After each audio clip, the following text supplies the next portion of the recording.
Ladies and gentlemen, welcome to the Pro Wrestling World Talks with Dan and Mac. Hello, everybody. Welcome to, again, another part of the road to WrestleMania, as we are on the verge of the Elimination Chamber. Good evening, good afternoon, or good morning. I am Daniel Burke, your host of Pro Wrestling World Talks, and I am joined by my co-host, my comrade, and my brother-in-arms, Mac. And it is also kind of a somber day, but also at the same time. And I'm going to bed. All right, honey. That's one way to kick off the show. Yeah, exactly. I love you. I love how she had to cover it up, but we still heard it anyways. Yes, everybody heard the sound of the Smoochy moochies. the smooch. They heard the smooch sound, but he's just like, I love how you covered it up, and everybody heard what it was. I care. I understand, honey. Mac doesn't. I care.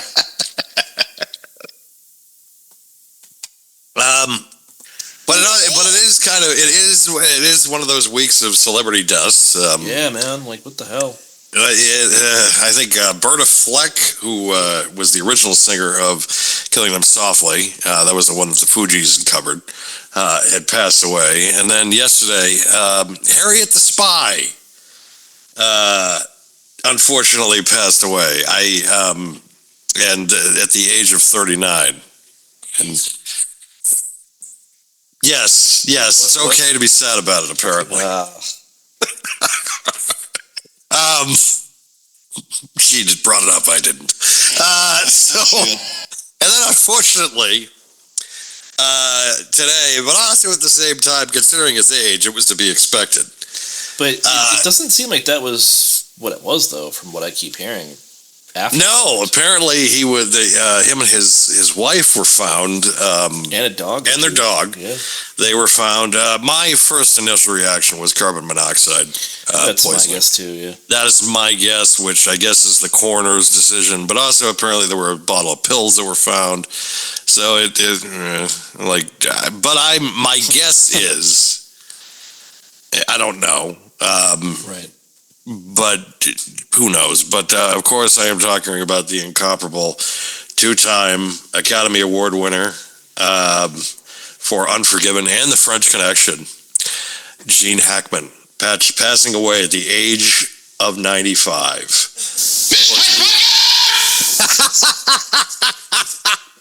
Yes. You had to know I was going to keep it open after you sent it to me. Of course. That's the first thing I think he said when he got to the pearly gates. He just yelled that out. And everybody, oh, Gene Hackman's here. Holy shit.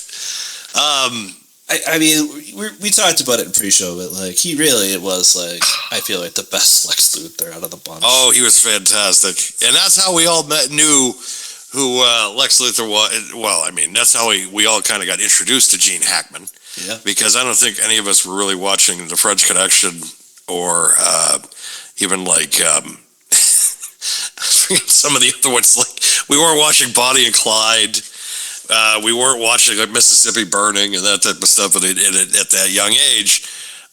We were watching the only movies I can think of that we watched around the time that we would probably watch as children as Hoosiers, and then of course the original Superman and Superman 2. I forgot he was. How can I forget? We don't talk about Superman 4. No, the less said the better. That. No. Yeah. I feel bad that he gets thrown into that. It's just like, well, obviously I understand why you did it, but right. I mean, he's in a lot of stuff though. A lot of stuff he had like very small roles in too. If you think about it, he was in Wyatt Earp. Young Frankenstein. Wyatt Earp in '94. Yeah. Yep. Young Frankenstein was another one. He was in Heartbreakers. I forgot about that. I remember. Yeah, he was the coach in The Replacements. Yes, he was. He was in The Enemy Estate. He was fantastic. Like, late '90s to into the early 2000s. Hackman was in a lot of good movies. He was in excellent films. And you mentioned Wyatt Earp, which was directed by Kevin Costner. Yep. Kevin Costner, which Wyatt Earp is always something that kind of makes me laugh as a concept, because of the fact that it was pretty much Kevin Costner's version of like, well, they're doing Tombstones, so I'm going to just do Wyatt Earp. Oh, you know what? I completely forgot. I'm looking at more of these films. So he was, like I said, like late 90s, maybe a little bit in the early 90s, but in the 2000s. So I pulled up Wikipedia. I had it open anyways. And he made this in 98, right? Yep. In 96, he was in Extreme Measures. In 96, he was also in Birdcage, which I completely forgot he was in. Yeah, he was great in the Birdcage. He was hilarious. Yeah. I think also I just remembered, he was in The Firm. He was also in, again, early 2000s. In 2001, he was in 4 movies. He was in The Mexican, Heartbreakers. I'm sorry, 5 movies. Heist, Behind Enemy Lines. Heist was good. Yeah. Heist actually saw at the theater was good too. Yeah, Behind Enemy Lines was really good too. And he's also in The Royal Tenenbaums, which, you know. Oh, God. Yeah, exactly. You want to talk about a film? I actually no. I to be quite honest, I like The Royal Tenenbaums, but it was mostly because of him. It was, because he was hilarious in it. But that was actually a film my dad and I went to see at the theater, which again is a trivia question. I think people would be like, Dan and his dad went to go see a Wes Anderson film? What? Like, that's one of those things you'll just. He was also in The Quick of the Dead. I was just about to mention that one. Another great fucking Western movie. Yep. Of course, too, he won for Unforgiven as Little Bill. God damn it, he was such a bastard in that movie. He really was. Oh my God. He really was. When he kicked the shit out of Eastwood in the bar, and it's like, oh, you have no idea what's coming. You have no idea. And then, of course, one of the best scenes, I think, in any Western is when Clint Eastwood finds out that they killed Morgan Freeman's character, and he just takes the bottle of whiskey, and you know what's coming. You know it. Yeah. You know within the next 10 minutes, it's like, oh God, people are going to die. Like, it's so coming. And he just, who owns the shithole? Yeah. Sir, you just shot into one unarmed man. He should have armed himself. It's like... It's kind of funny when you think about how even in our age group, right? And this is, you and I had older siblings as well, and right. Other people sought the media out. But if you think about it, Superman's in '78. Yeah. And so many people have sought Superman 1, Superman 2. And they filmed that concurrently. They filmed 1 and 2 pretty much concurrently. They did. Yeah. But the whole purpose I bring it up is, again, like, some of us knew that because we had older siblings, but a lot of us sought that out. And you see, Christopher Reeves back then, and then unfortunately what happened after, which we won't talk about. But you look at a guy like Hackman. Hackman's first acting role, from what I can see on Wikipedia, which take that for what it's worth, 1961. Yeah. And then his last acting role in movies, anyways, is 2004. Yes, Welcome to Mooseport with Everybody Loves Raymond's Ray Romano. Everybody loves Raymond, except me. Yeah, except me. Fuck that show. And then TV roles started in 1959, and then his last one was in 2017. So he had... What was he doing in 2017? Jesus. We the Marines. Oh, he was a narrator. No, of course. Yeah. At least, I mean, that's still pretty good, though. Yeah, his last few were narrators or himself. Right, so whatever. But, well over a 60-year career.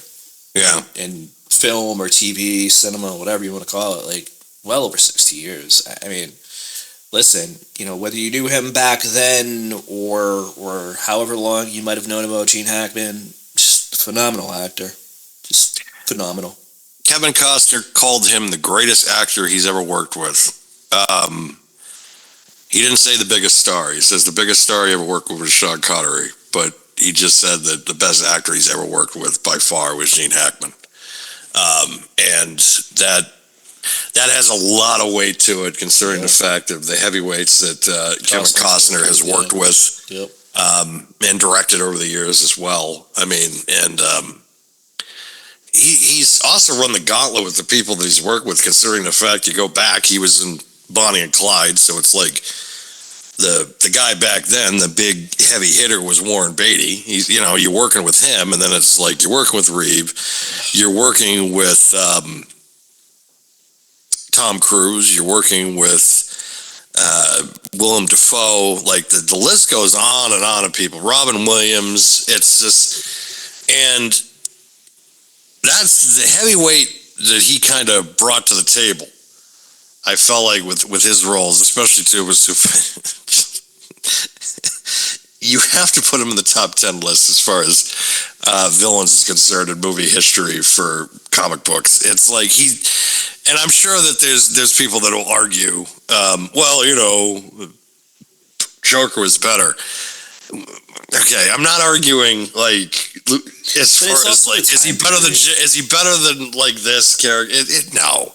But it's also the time period, man. Like those movies back then, and even into the 90s in '89 when Batman came out, the first one with Michael Keaton, or whatever you want to call it, first one, but the first Keaton movie in '89, it still fell under that very I don't even know how to describe it. Like not serious. Did you play the door clip to show so that way people could understand I think it was the first one. The gentleman's key. Hold on, I gotta restart it. Sorry. It's open. Come in. Yeah, it was that one. Just the line delivery is hilarious. My attorney will be in touch with you about the damage to the door. Otis, take the gentleman's key. Miss Catchbucket! Just damn it. Oh, hold on. I'll play the other one. Might as well. Bye-bye, California. Hello, new West Coast, my West Coast. Costa del X, Lutherville, Marina del X, Otisburg. Otisburg? Who's this monster? She's got her own place. Otisburg? It's a little bitty place. Otisburg? Oh, God. That's actually how Chad Gable talks to Otis when they were in a movie. Yeah, Otisburg. Oh my God. Yeah. I mean, he's just, those movies were what they were for the time period, right? And again, like in '89, Jack Nicholson played a very similar Joker to Hackman's Lex Luthor. Lex Luthor is supposed to be this crazy smart individual, and I don't know why my Alexa just went off, because apparently that sounded like it, but it's just it's a scenario where again he played that type of villain because that's what supervillains and superheroes were at the time, right? You have to go back and look at the Adam West Batman, right? It was around the same time period. They had the serialization from the Batman, and this was kind of their way of doing that with Superman. But just, man, what a phenomenal actor he was, though. I never really had that one big role, I felt like, that made him stand out, but he didn't need it. He was solid in everything. Exactly. Everything he was in, it was just okay, you're going to get a really good, great performance. And I mean, it's, because you look at people that certain actors and you just say that they kind of have a wooden personality at certain points. But I felt like with Hackman, it was just you were getting kind of Gene Hackman as Gene Hackman, but at the same time, his mannerisms and his tone and that type of stuff had a lot of weight to it. And I think that that's somewhat, and a lot of kind of somebody that you immediately were focused on. It was when Gene Hackman walked to the room, anything he was in, it was just you fucking took notice. Yeah. It's just, he had that presence as an actor that I don't think. Oh shit, I forgot about this one too. Class Action, 91. Oh God, I do. Yeah, I forgot about that one. Yeah. So many. I have to like click on some of the pictures. Oh, my 'cause some of God. them I just don't remember at all. Right, like Class Action's one of them. I don't remember that at all. But as soon as I hover over it and I see the picture, I remember it. I remember the one he did with Dan Aykroyd. I think was the lady. It was like a buddy the cop man movie, or whatever. something like that. It was just Another woman, was that it? I No, forget. that wasn't it. I forget what it was. It might have been. I don't know if it was like Loose Cannons or something. I don't know if it was Loose Cannons, but because now he was in so much stuff. I'm just like, and then he was in like Mississippi Burning, and then things like The Package, like random movies. You're just like, Yeah, it was Loose Cannons. You were right. okay, all right. Can I get are you on IMDb? No, I'm on Wikipedia still. Oh, okay. I was thinking, I was like, what's the IMDb reading on Loose Cannons? I mean, I could probably just scroll down here. It's got a link, I'm sure. IMDb, yeah, hold on. Let's click I this. keep forgetting. 4.9 out of 10 on IMDb. Oh, gee, that's not terrible. That's not terrible, but it's not good either. No, 4.9 nowadays is almost like a 6, Yeah, like for some seriously. films. You know what movie I always keep forgetting? And it was from I don't know, you ever see the Dragnet movie with Aykroyd and Yeah. Hanks? Yeah, of course. I actually think that's an underrated classic that doesn't get talked about long enough. That movie talked about is enough. 100% underrated. It really is. I think Tom Hanks is hilarious in it. It's just Dan Aykroyd plays a really good Joe Friday and just staying like stone faced the whole time. Yep. The whole time it was so good. And I don't know why, but all of a sudden I just thought of Dan Aykroyd. I'm just like 80s. Oh yeah, Dragnet. I gotta mention that. Yeah, that was a great movie too. I like I said, I know people shit on that movie, and I feel like a lot of it's because of the series and the other movie, or what was it? There's some other movie that's like very closely similar to it. I forget what it was, but it was around the same time period. So between the show and that other similar movie, people just shit on the Dragnet movie, and I'm just like, why? Like, it's not bad. No, it isn't. It really isn't. It really isn't that bad. Like compared to other, compared to other adaptations from television, I wouldn't even put it in like the worst category. I'd probably even put it maybe even like the middle. Like I don't think it's terrible, but I don't think it's like is it? I would give it a solid like 7 out of 10. I wouldn't say it's like an 8 or a 9, but I'd say it's a solid 7 out of 10. Maybe also a movie that needs to get revisited down the line. You know what it was? If someone decides to do fucking movie stuff again. Yeah. You know what it was, Dan? I just remembered what it was. It was Police Academy. Right? Oh, 84, 85, 86, 87, 88, 89. Dragnet, though, was more serious. That had more of a serious tone. It was, but it was also funny in certain points, and I feel like people just kind of made that like comparison between the two and didn't like Dragnet as much because of those Police Academy movies. That at that point, there were like 3 or 4 of them. So, I forgot there's 7 Police Academy films. I know, dude. I just had to look it up, and I'm like, holy crap. And they were like every year for a while. They were. Like they were like 85, every 86, year. 87, 88, 89, and then they had a gap, and then the last one was in 94. Yes, and that I think was a straight-to-video film, which I was surprised they couldn't get Gutenberg back for the 7th one, because it's like, well, I mean, what have you really done? It's 1994. I mean, that movie was so dumb anyways. Why did I don't understand why he even left. Because it's like, what else are you going to do? Like, what? You did Cocoon and... I mean, he really didn't do much. He didn't. It's like he left. It was like he left the Police Academy movies, and it was like, it was over for him. What did he do after that? Not much. He did that Casper, I think. It was a sequel. It didn't even, like, make it... Like, because Bill Pullman was in the first one. Right. He wasn't even in the fucking, like...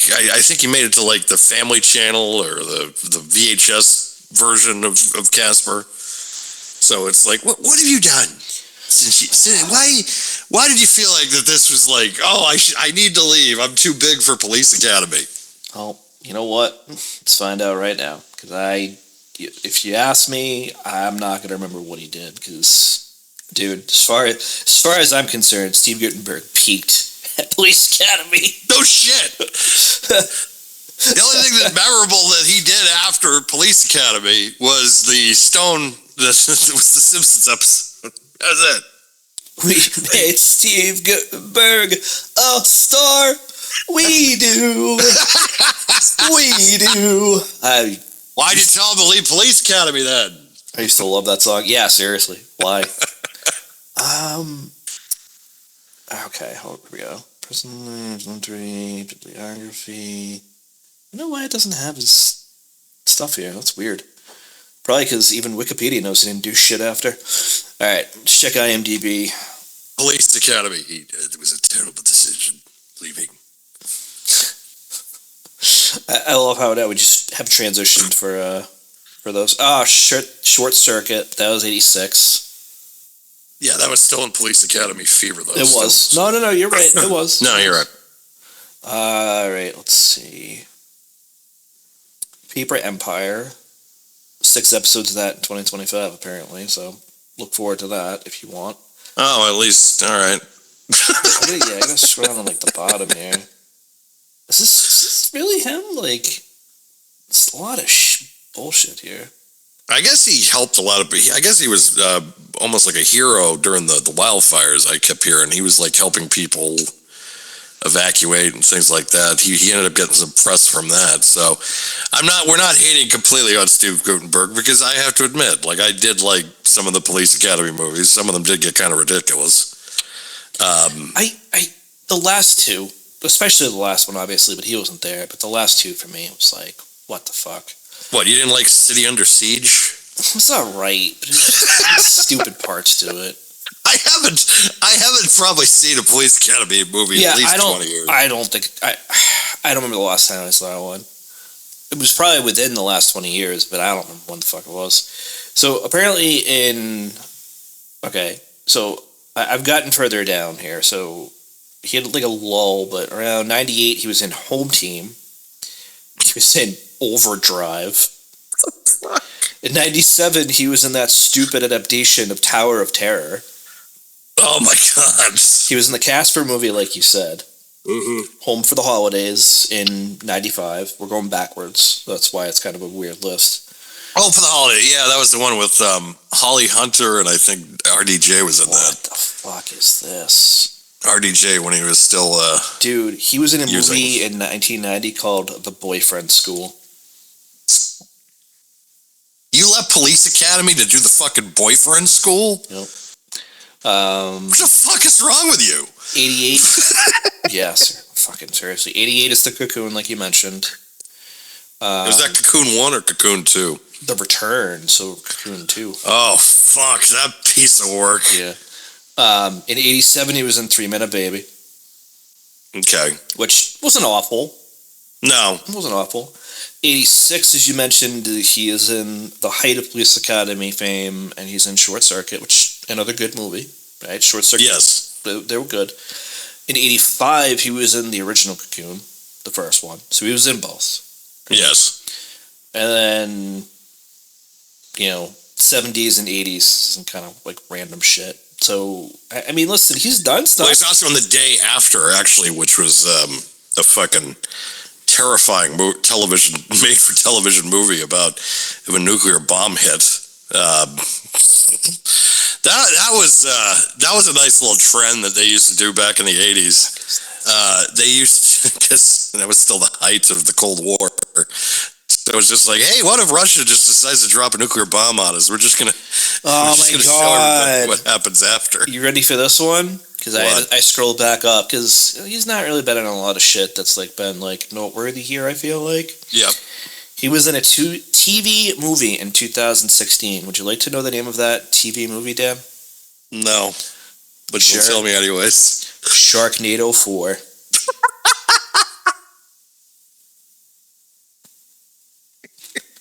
Apparently he's in 8 episodes of Ballers, which I didn't know that. How the fuck is he in Ballers? Dude, I don't know.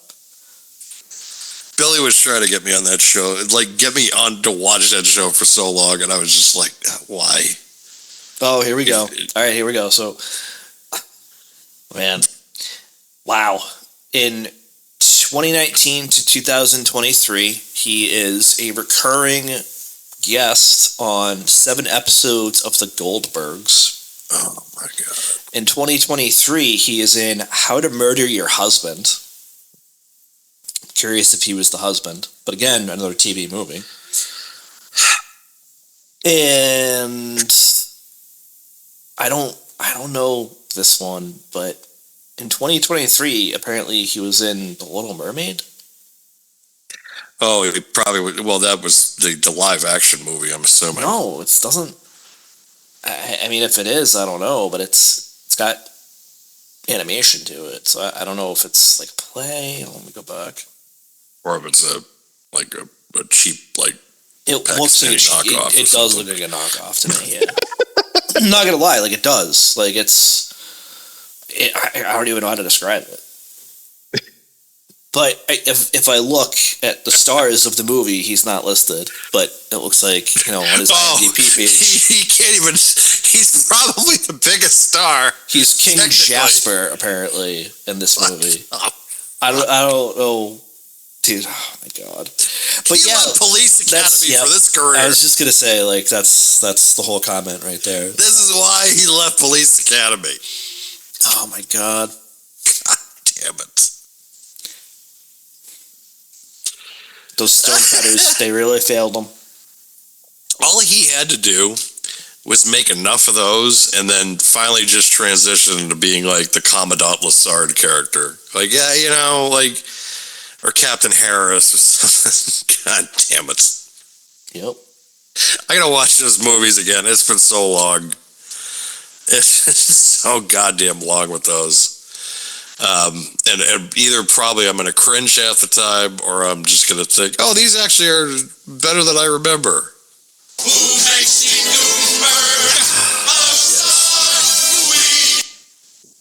Oh, they cut it out right there, really? Yes. Well, they don't want to get demonetized either. Yeah, seriously. All right, I think Hackman's trying to tell us to move on now, I think. Yes. God damn. Is that going to be in our forever bit? I wonder if it is. What, Hackman? He might be. Yes. I'm going to have to adjust the volume on him for that to happen first, though, because holy shit, he's loud. Oh, my God. Like when it'll be our new shot of like, oh, we need 5-hour energy. Oh, just play Hack. Yep. I'm awake. I swear to God. I'm fucking awake. Imagine making that your alarm clock in the morning. My God. I mean, if I ever did, I would have to take a video of it, because holy shit. I don't think anybody would believe me, first of all, and then second of all, it's like, I'd shoot right the fuck out of bed. If I had that now and I set it as my alarm clock, Stephanie would kill me. She'd be like, "You gotta be fucking kidding me." I don't know if she'd I don't know if she'd kill you as much as break your phone. I think she would just throw it against the wall. Just hearing that in a loop for like 20 minutes. Oh my God. Oh God. So yeah, I guess there's some big WWE show this weekend. Well, that's going to be in the Rogers Center in Toronto, which I guess is the old Sky Dome, which is not really being talked about here. No, they've talked about it.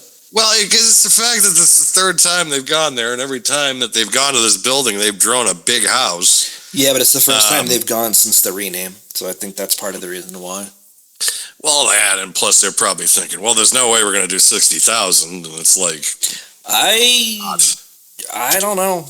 I think they will. I don't know anything about the ticket sales, but I think they will. Yeah, it hasn't been discussed. I haven't really heard much on the money aspect of the gate predictions for the show leading into this, which is interesting and surprising. I know they're having problems selling Mania tickets, and of course it's been reported that they've really slowed down since Jey Uso won the Royal Rumble.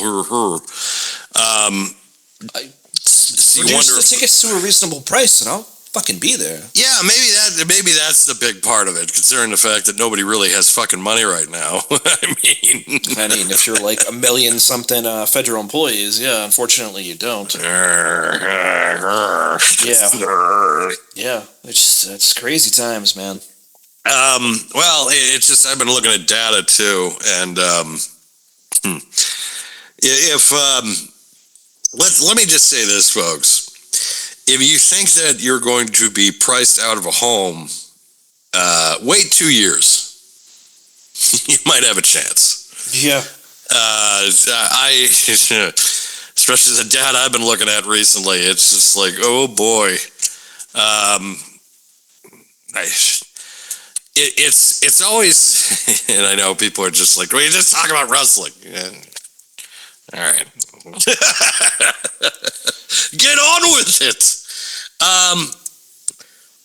So yes, we're headed into the Elimination Chamber, and now there's a big black cloud kind of hanging over the show.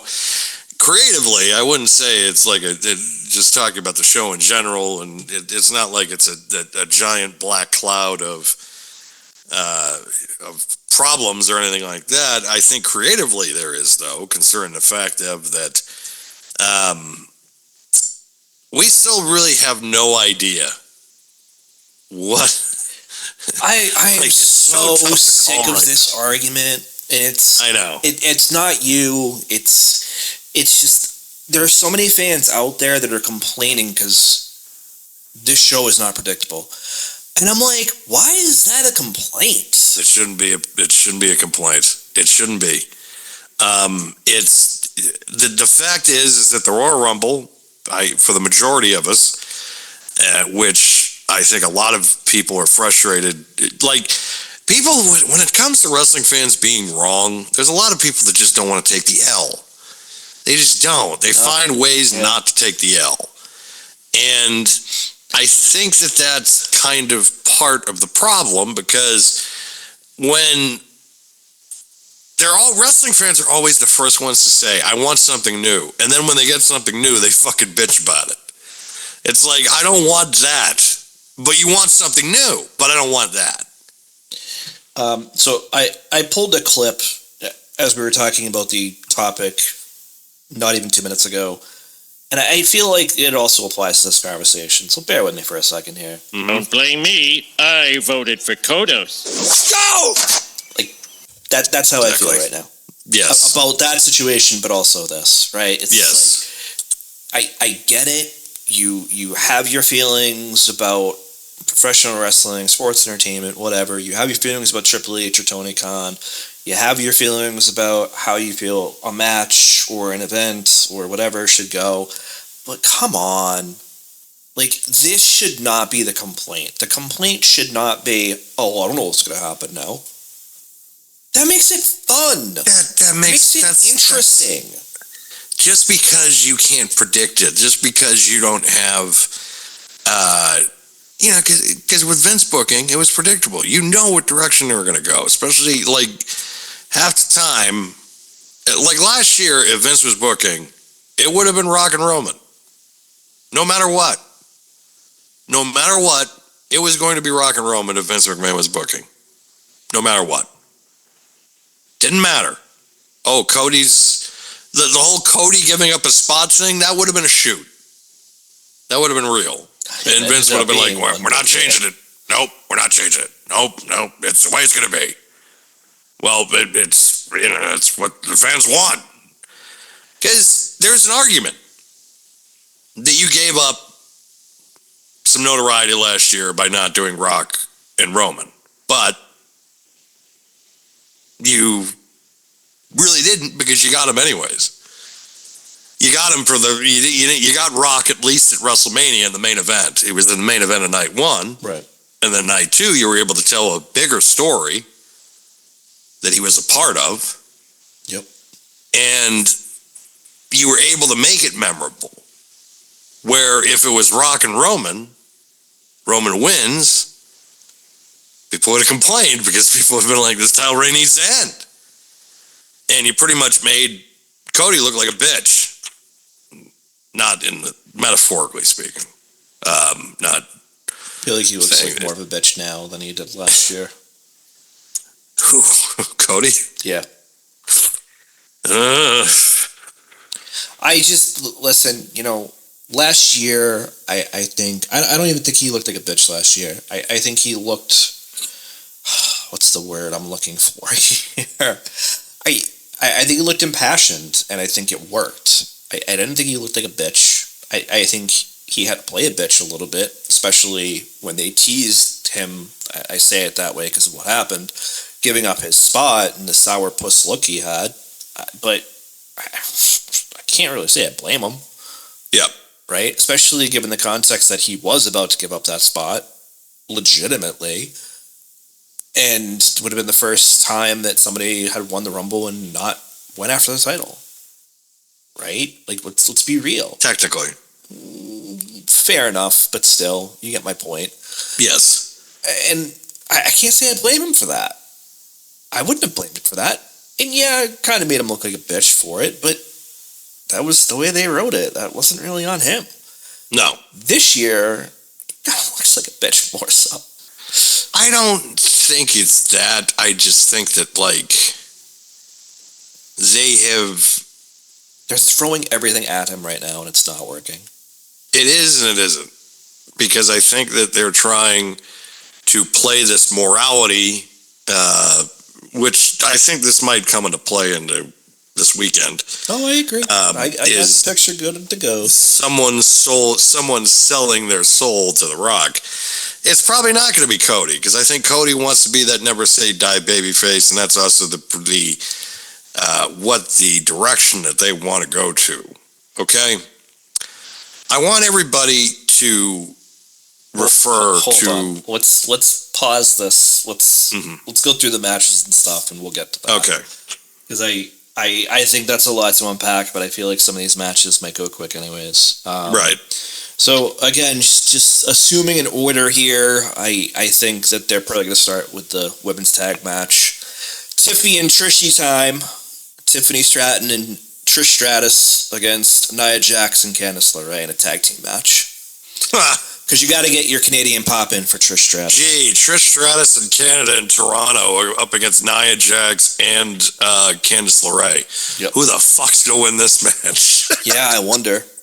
Plus her partner is your Lord champion. Of course, it is helping, I think. It is going to help Tiffany in the long run, because even though Tiffany is going to be... you want to talk about like 155% of the audience is going to be for her at WrestleMania? That's exactly what it's going to be. Oh, yeah. There's not a single person I know that wants Charlotte Flair even involved in this match, let alone anything else. Which, hell, it's going to be a great match. Don't get me wrong. But at the same time, it's going to be Charlotte's offense of bunch of chops, fucking backflip, and then she's going to do like the stupid figure eight, and it's just... Oh, shit. Oh, God. I never thought I would be at a point where I just don't care about Charlotte Flair. I just don't. Like, it's just... Because, of course, she's the offspring of who I feel is probably one of the greatest wrestlers of all time. But... And I thank her for her service to be able to get women's wrestling into the forefront that it has. But I look at some of the talent that has come out since the Four Horsewomen. And I think about the other talent also that have been in the spot that she's in. Some of the other members. I look at Bayley. Bayley I still find interesting. Bayley is someone I'm always going to find interesting. Becky, another person I've always found interesting, and I'm always going to keep find interesting. Mercedes Moné, less said about her the better. But I look at Charlotte. Exactly. Boo. Boo. The best Mercedes has been the Harley Cameron fucking puppet. That was the best version of Mercedes Moné we're ever going to get. But the fact is that Charlotte is a bore. is just a fucking bore. I don't want to say she's it's a just bore, but it's like I don't know what it is anymore, man. I don't know if it's the age thing. I don't know if it's the botched freaking plastic surgery she's had. I'm not engaged anymore. Do you believe in love after love? Shut up. Because I'm not booked. I mean, she does have she also has the love history of Cher too now. Could you think about Andrade? You think about, I guess Greg Ullman, when I guess Greg Ullman was the equivalent of when she was dating Alberto Del Rio. So, I mean, it's like she looks at Cher's career and just thinks to herself, yeah, I want that. What, her face? No, yeah. What the fuck? Oh, you're well on your way there, Charlotte. You're well on your way. It's tough. I don't know what it is. It's just for me, I'm not interested in all that. First of all, but second of all, I just she has more plastic in her than a '92 Corsica. I just Smoke. Yeah, you popped me on that one. Yeah, I know. I just, you know what it is? Like, I remember watching her, like, 2 years ago before she got hurt. And I'm just like, even back then, I'm like, you are so clunky in the ring. You're so clunky. And I forget who she was fighting. I don't know if it was Io Sky or if it was another person that was, nimble, we'll say it that way. I'm just like, you give up so much by working with somebody that has a monicum more of flexibility, athleticism, anything really. You don't look good. You just don't. And I remember she, like I said, I don't remember who it was. I remember the match was on TV though, and I'm just like, what's going on? Like, what happened to you? And listen, like you said, maybe she was never that great, and we just kind of had those blinders on. She's definitely athletic, don't get me wrong, but it's not the same Charlotte of like 20 years ago or 10 years ago, whatever. It's 10 years ago, I thought she was great, only because the fact that compared to everybody else on that roster, I mean, that's what I'm saying. She was at it, still at the Bellas. Exactly. And it's just like her star kind of got perched up only because of the fact that it's like, well, nobody else is doing what she's doing. Of course, there isn't anybody else that's doing what she's doing. Right. But now it's like, I look at everybody else. You look at Rhea. You look at Bianca. You look at Tiffany. They're all better. I would put each one of them ahead of Charlotte. NXT, for Christ's sake. Oh my God, they got talent coming out of the goddamn seams right now. Seriously. And apparently, Meltzer got proven wrong again today on the whole Julia scandal. So, PW Insider came out that she's not injured. She just has like regular bumps and bruises like everybody else. It's like they just wanted to do this match. It's wasn't it Sean that reported that? It might have been Sean or SRS but also I think Meltzer had talked about it too, and Alvarez. So, and then PW of course, because they pick up SRS's posts all the time. Mm-hmm. So of course, but yeah, listen. If it happens, it happens, right? Whether it's her or Stephanie, because apparently it is going to be a winner-take-all match, which fine, whatever. Yeah, I don't care. No, I don't. Exactly. I think that they also just have way too much depth down there. So it's like they got to start because I look at the Raw roster for women, and it's just like So hold on before I move on. Call some women up now. Before I move on, then, because I think actually that's the next match I have on the list, but. Are we both going with Trishy and Tippy time on this one? Oh my God, this is a slam dunk. Like this is what we call the Generals versus the fucking Harlem Globetrotters. This is so easy. Like there's no way you're bringing in Trish Stratus in for a tag team match and you're gonna have her lose to Candice LeRae and Nia Jax. Fine, Nia Jax ain't eating a pin, but I guarantee you, fucking Candice LeRae's gonna get beat. Speaking of Nia Jax, real quick before we do move on, I actually want to give her a little bit of credit. She almost botched that Annihilator that she stacked both of them for, but she caught herself. She almost landed on Trish's nose, for Christ's sake. She's got. I'll say this about her. Her confidence level, at least, is there. Where it's like she's. I felt like with Vince in charge, she never really felt confident. I feel like now with Triple H, and I feel like with a lot of talent that kind of they didn't get probably the due or the credit that they deserve. But I feel like with Nia, it's like, yeah, she does deserve a lot of the credit now. Because I think that she's really worked hard. I think she has learned that maybe she was a little bit unsafe in her previous run. She's more careful. Yeah, and I think because of that, you're right. I think she's more careful now. But I saw her the other night. I think it was SmackDown, and I'm like, oh my god, you're gonna land on Trish's face. But she got herself, and she readjusted and kind of was like, all right, I'm not gonna actually keep going with the move. I'm just gonna stop it there. And, it didn't look great, but I have to give her credit because she could have broken Trish's face. But then I would have been flipping out on her. I would have been like, oh, goddamn. Just only because you must protect Trish with all costs. Yep, that's I'm gonna just leave it there. But yeah, so Dan and I both have Trishy and Tiffy time. So the next match that I have on the list, this is why I kind of cut in and stopped you, is the Women's Elimination Chamber match. So we have Alexa Bliss. I don't know. I guess my Alexa decided to go off again. Yeah, good question. Shut the fuck up.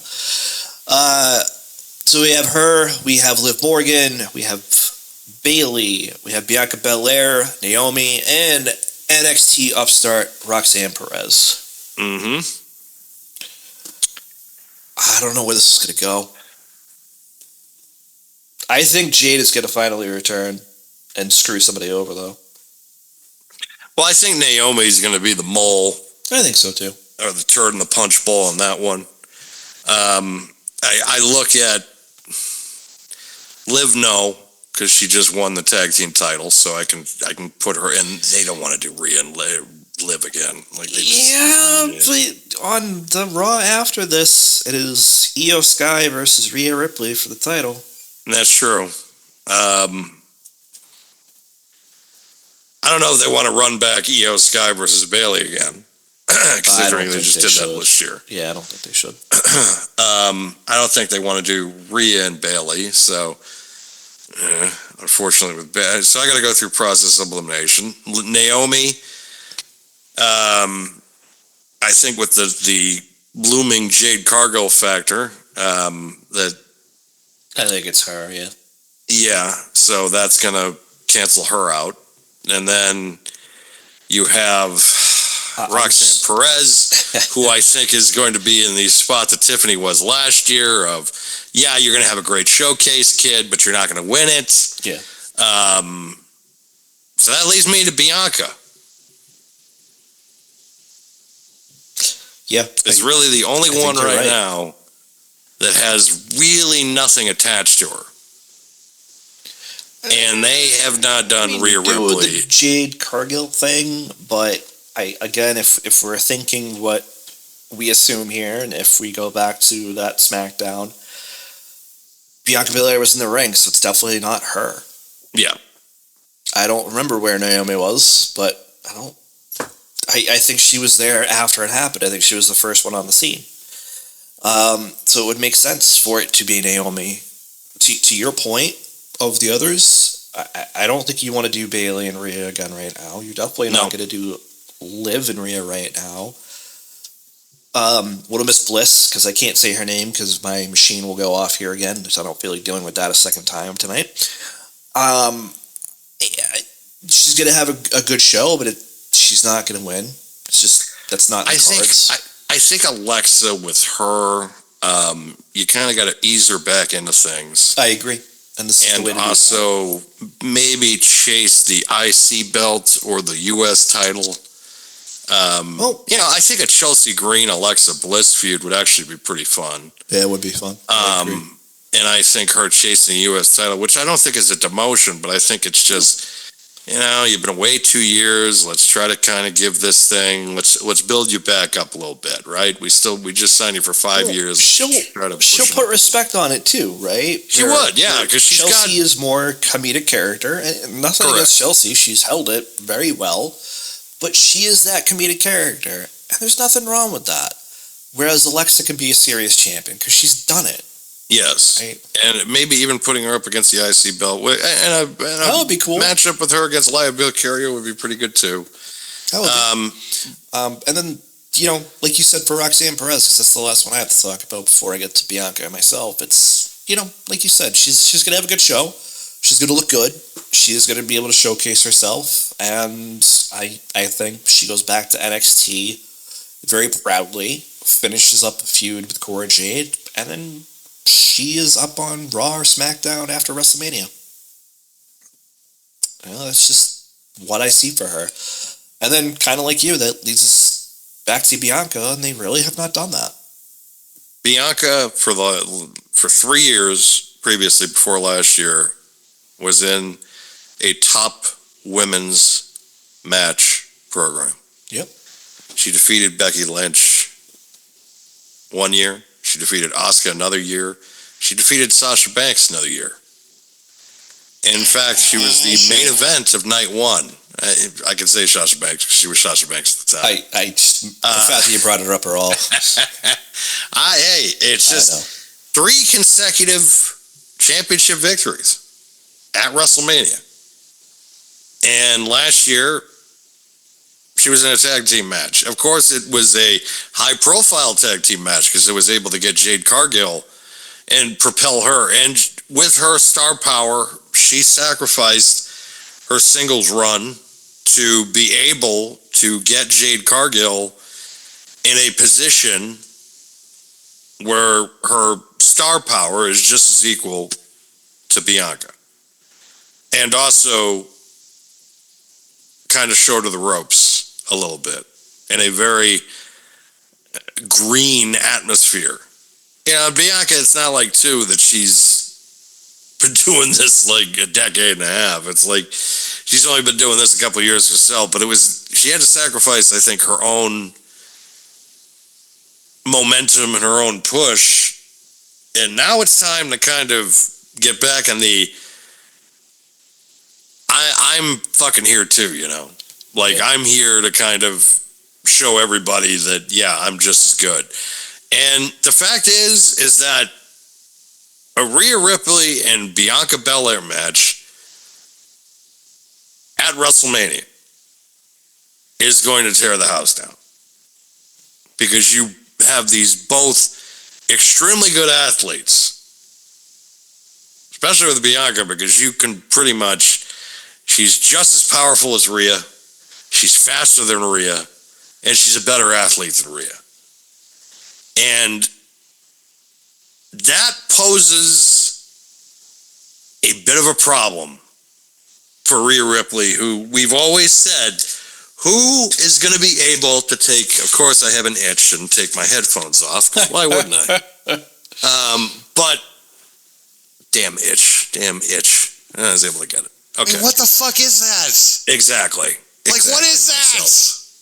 So now you have Bianca, who we've all been saying for years, at least I have. It's like these two, put them up together in a match and it's going to be money. And now you're on the cusp of that.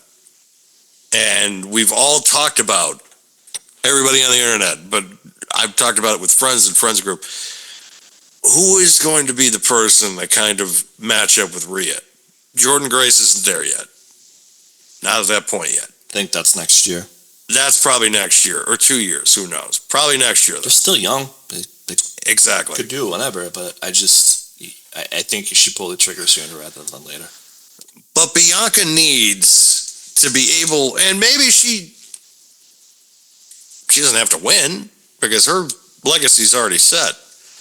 But at the same time, I feel like she needs that match to kind of get back into the main event scene, if you will, just because of the fact it's just a year off.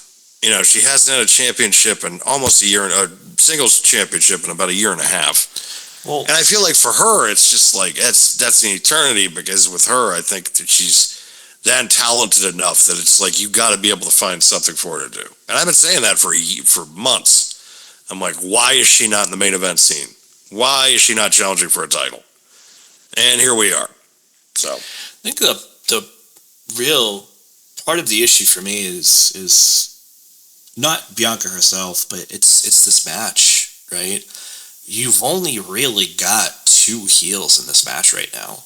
yes, And that doesn't make it easier. And not like you can't do face Rhea versus face Bianca. You could do that.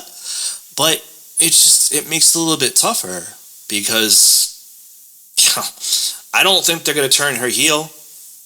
I think they turn Naomi heel at the end because, again, I think I'm with you on this one, where A, she's probably going to win the match, and B, Naomi is that mole who probably beat up Jade Cargill. And I think that starts that program, goes into WrestleMania, and then eventually I think Jade's going to turn heel on Bianca. I don't know, and I feel like the only way to really do that is for the title. So do you take the belt off Rhea if Bianca wins? I think that's a really tough call. it is a tough call. It is kind of, because it's like I don't know what the plan. Problem is with Bianca is that there is a path for her as champion, like of challengers that they can get for. They can give her Naomi with the turn, and of course the eventual turn for Jade Cargill, or vice versa. Right. But now with Rhea, it's like after Bianca, now what? That I think that's the thing that I think people need to realize, because they're doing Io Sky and Rhea on Monday, which you could have built a program after that as a challenger for after WrestleMania.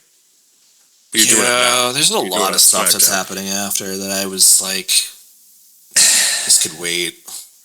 It's like with Rhea now, I'm just looking at it and I'm like, they gotta do, because There's no one believable right now. That's the problem. no, there's no one.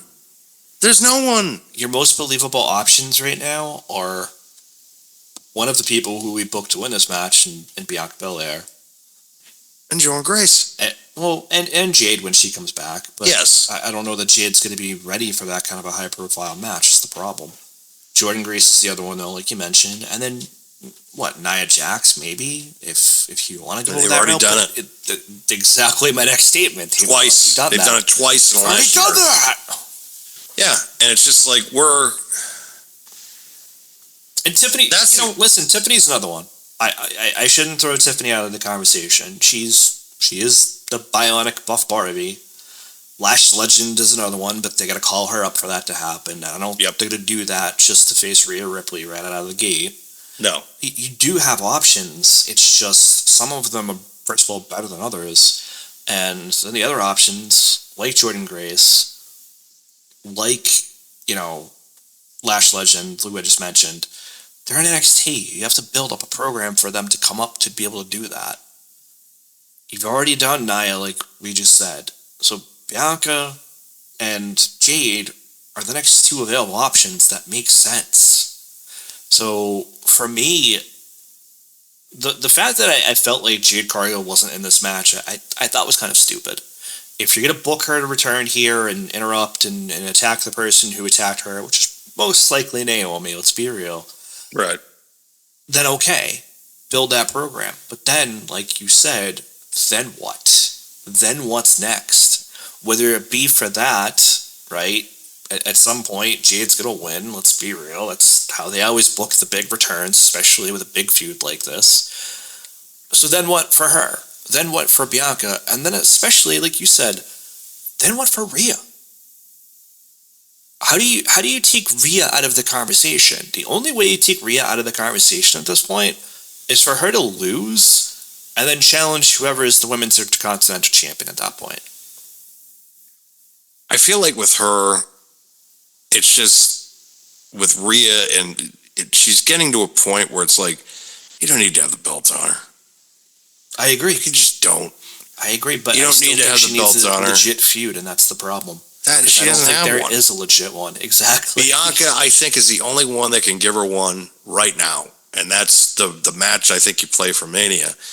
And as someone that thinks with a booking philosophy, Bianca goes over because Bianca, I know at least I have a direction I can put her. I have matches right away I can put her in. Yeah.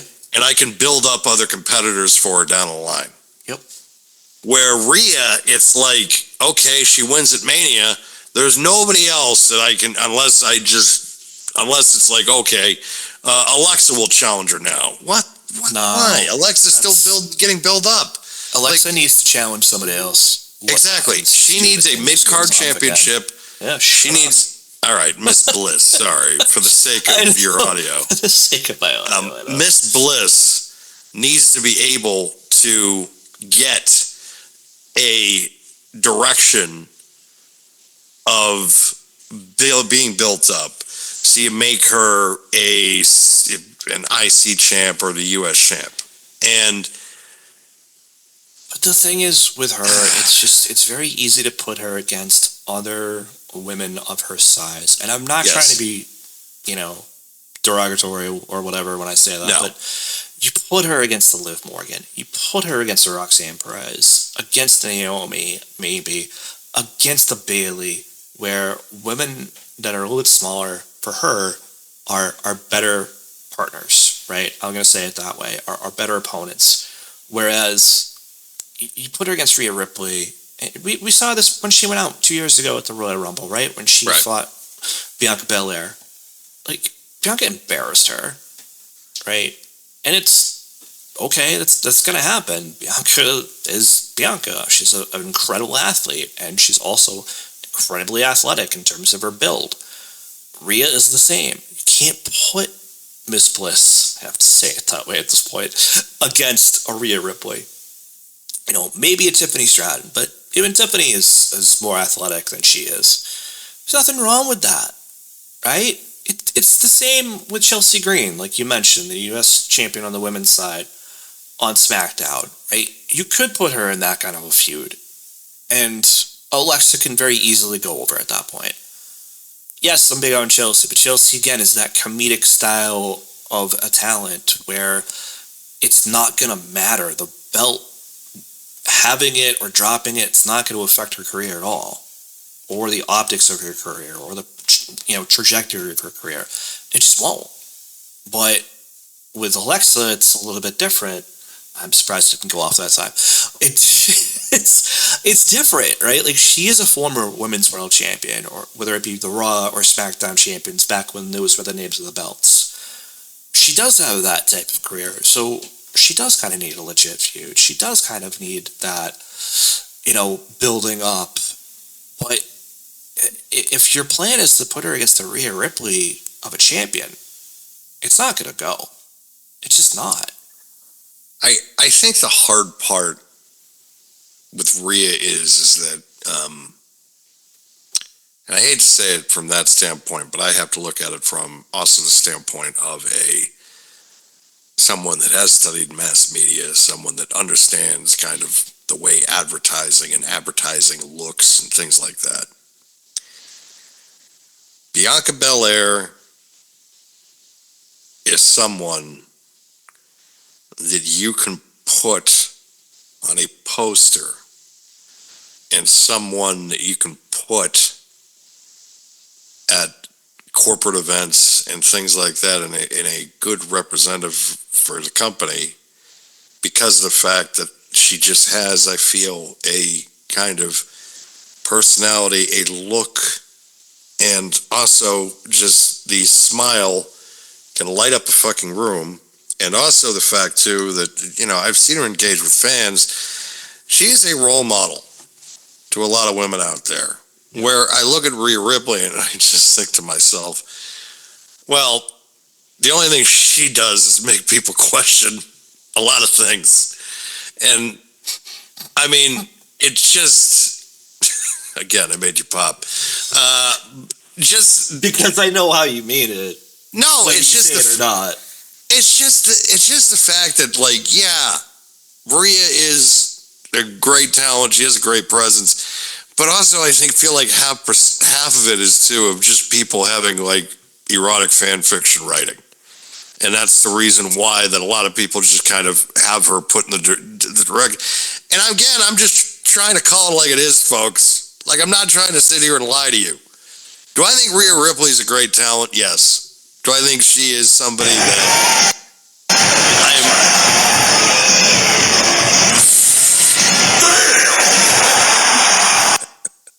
am I somebody that can sit there and say that this is somebody in the next 5 or 10 years I could build a company around? Yeah, she is somebody I could build a company around. But the problem that I'm facing is that Bianca Belair, I feel like, is a better representative for my company, and she's somebody that I'd want to book over Rhea Ripley because of the fact that I can send her to corporate events with the championship, and she's going to be able to represent the company in a direction where it's going to be, you know what, great athlete, great role model for children, where Rhea Ripley, you're just looking at, you're like, I feel like they're a dime a dozen at this point. Rhea? No, not Rhea. Just the women talent that you could be as a representative of your company. Yeah. I mean, I do feel like, because Tiffany, you get put in that the direction. I feel like Bayley, you can do that. But I mean, Bayley did at the NBA All-Star game. So. But, well, right. But I think with the Bianca thing, the point that I'm trying to get at is a lot of the women, the girls, the African-American girls just love the shit out of her. And you want to be able to, because again, I'd want to be able to get as many people, every ethnicity, every gender, everybody that wants to be able to get to become a wrestling fan. That's the eyes that I want. I want wrestling to be a safe space for everybody. And that's also why I'm so hard on those fucker AEW fans, just because of the fact that they just do this constant fucking gatekeeping. Constant. Where it's just, if you do not match the IQ that they have, which is bullshit, by the way. It's bullshit. It's IQ that you're just going up to people that are like Vanessa Hutchins and people like that want to get into wrestling and are showing their appreciation of pro wrestling. And you're just like, how many of these, do you actually know what their cage match rating is? Shit. Go fuck your mother. Go back to living in your goddamn basement and don't bother anybody.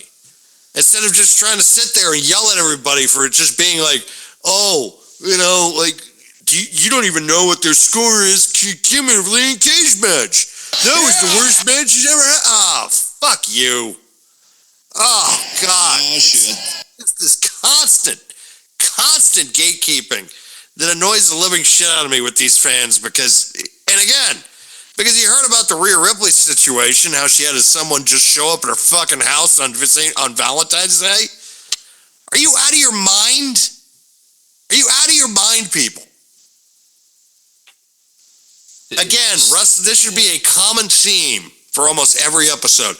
How pro wrestling fans literally ruin fucking everything half the time. You chase these people out of the industry that are just want to do nothing but make money and be able to secure their financial future and also entertain the fans. But then you have these fantasies in your head, and all you do with your life is act like a fucking creep. That's all you do.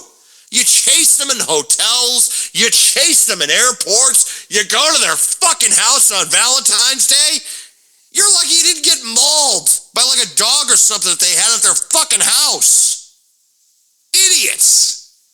Or by them. Oh my God. Yeah, Buddy Murphy's going to come out of that house and literally kick the shit out of you. She could too. Shit. Oh, well, yeah, but also she's like, you see enough of those stories where the last thing in the world she wants to do is confront anybody, because it's like, you don't know if this asshole's got a knife. You don't know if he's got a gun. I mean, yeah, she's good, but it's not like, I don't know, you dealing with some asshole with a knife or a gun. You know, that, because you don't know with these fucking people. You don't know. I've been to these signings. I've been there to the Alexa Bliss signing, when I just saw people just staring right through her. And just, you're sitting there and wondering, well, I mean, yeah, but at the same time, I was there to do a job. You know, and you're thinking to yourself, if this guy's reading the goddamn Catcher in the Rye, and all of a sudden just pulls out a fucking gun. Oh, great, I gotta give my life to make sure that Alexa Bliss can make it to fucking Boston tonight. Kairi Sane, there was some asshole there. The Kairi Sane signing, there was some asshole there. Like proposing to her or something. Yeah, he had went to like almost every single show that they were at to try to like get her to marry. And I'm like, really? Listen, some people just need to go touch grass. No, it's sad and pathetic. It's just sad and pathetic that we live in this society with these people that just think into their wildest imagination. Like, look, I've reached an age in my life, and even if I was in my 20s and 30s, I know when the fucking limit is. I'm not going to go up to the person either, like when they're eating or harass them. I've seen guys get harassed in the bathroom for autographs. It's like, can I just take a piss in peace? Like, really? Like, come on. Jesus Christ. Oh, God. It reminds me of college. I mean, listen, at the end of the day, it's unfortunate. You know, Asuka's another one that we didn't even talk about in that context. Oh, that whole situation. And she's getting, again, because cage match just constantly gets brought up now. Oh my God, she's getting insulted by cage. It's just, really? We're looking at this, everybody's trying to be all analytical now. Like it's baseball, like it's these baseball nerds now that they're just seeing it. They're just like, her rating on cage match is only 8.4. Gives a fuck. Suck it. It's the same when you talk about the ratings too. It's like it's the same with the 2K games now. They put the ratings out on TV all the time, and in terms of who's matched against who and what their rating is on 2K25. You know, you can change them, right, folks? I mean, you can just exactly. You can change them to whatever you want, like the default settings. It's just, God, I just don't care. It's like, it's funny. Like, I saw a thing where Roman Reigns is talking to people, and he's like, "What's my rating?" And it's like, he doesn't give a shit. He's just doing it to be fucking funny. Who's higher than me? The legends. Assholes. Like, he doesn't give a shit. My favorite clip is still, it's one of my favorite clips from BTE ever. It's Kenny Omega and Cody Rhodes, and they're just, I think it was yelling at Flip Gordon. Oh, yeah, I remember like, that. Yeah. You must be one of those guys that puts their PWI rating in their Instagram.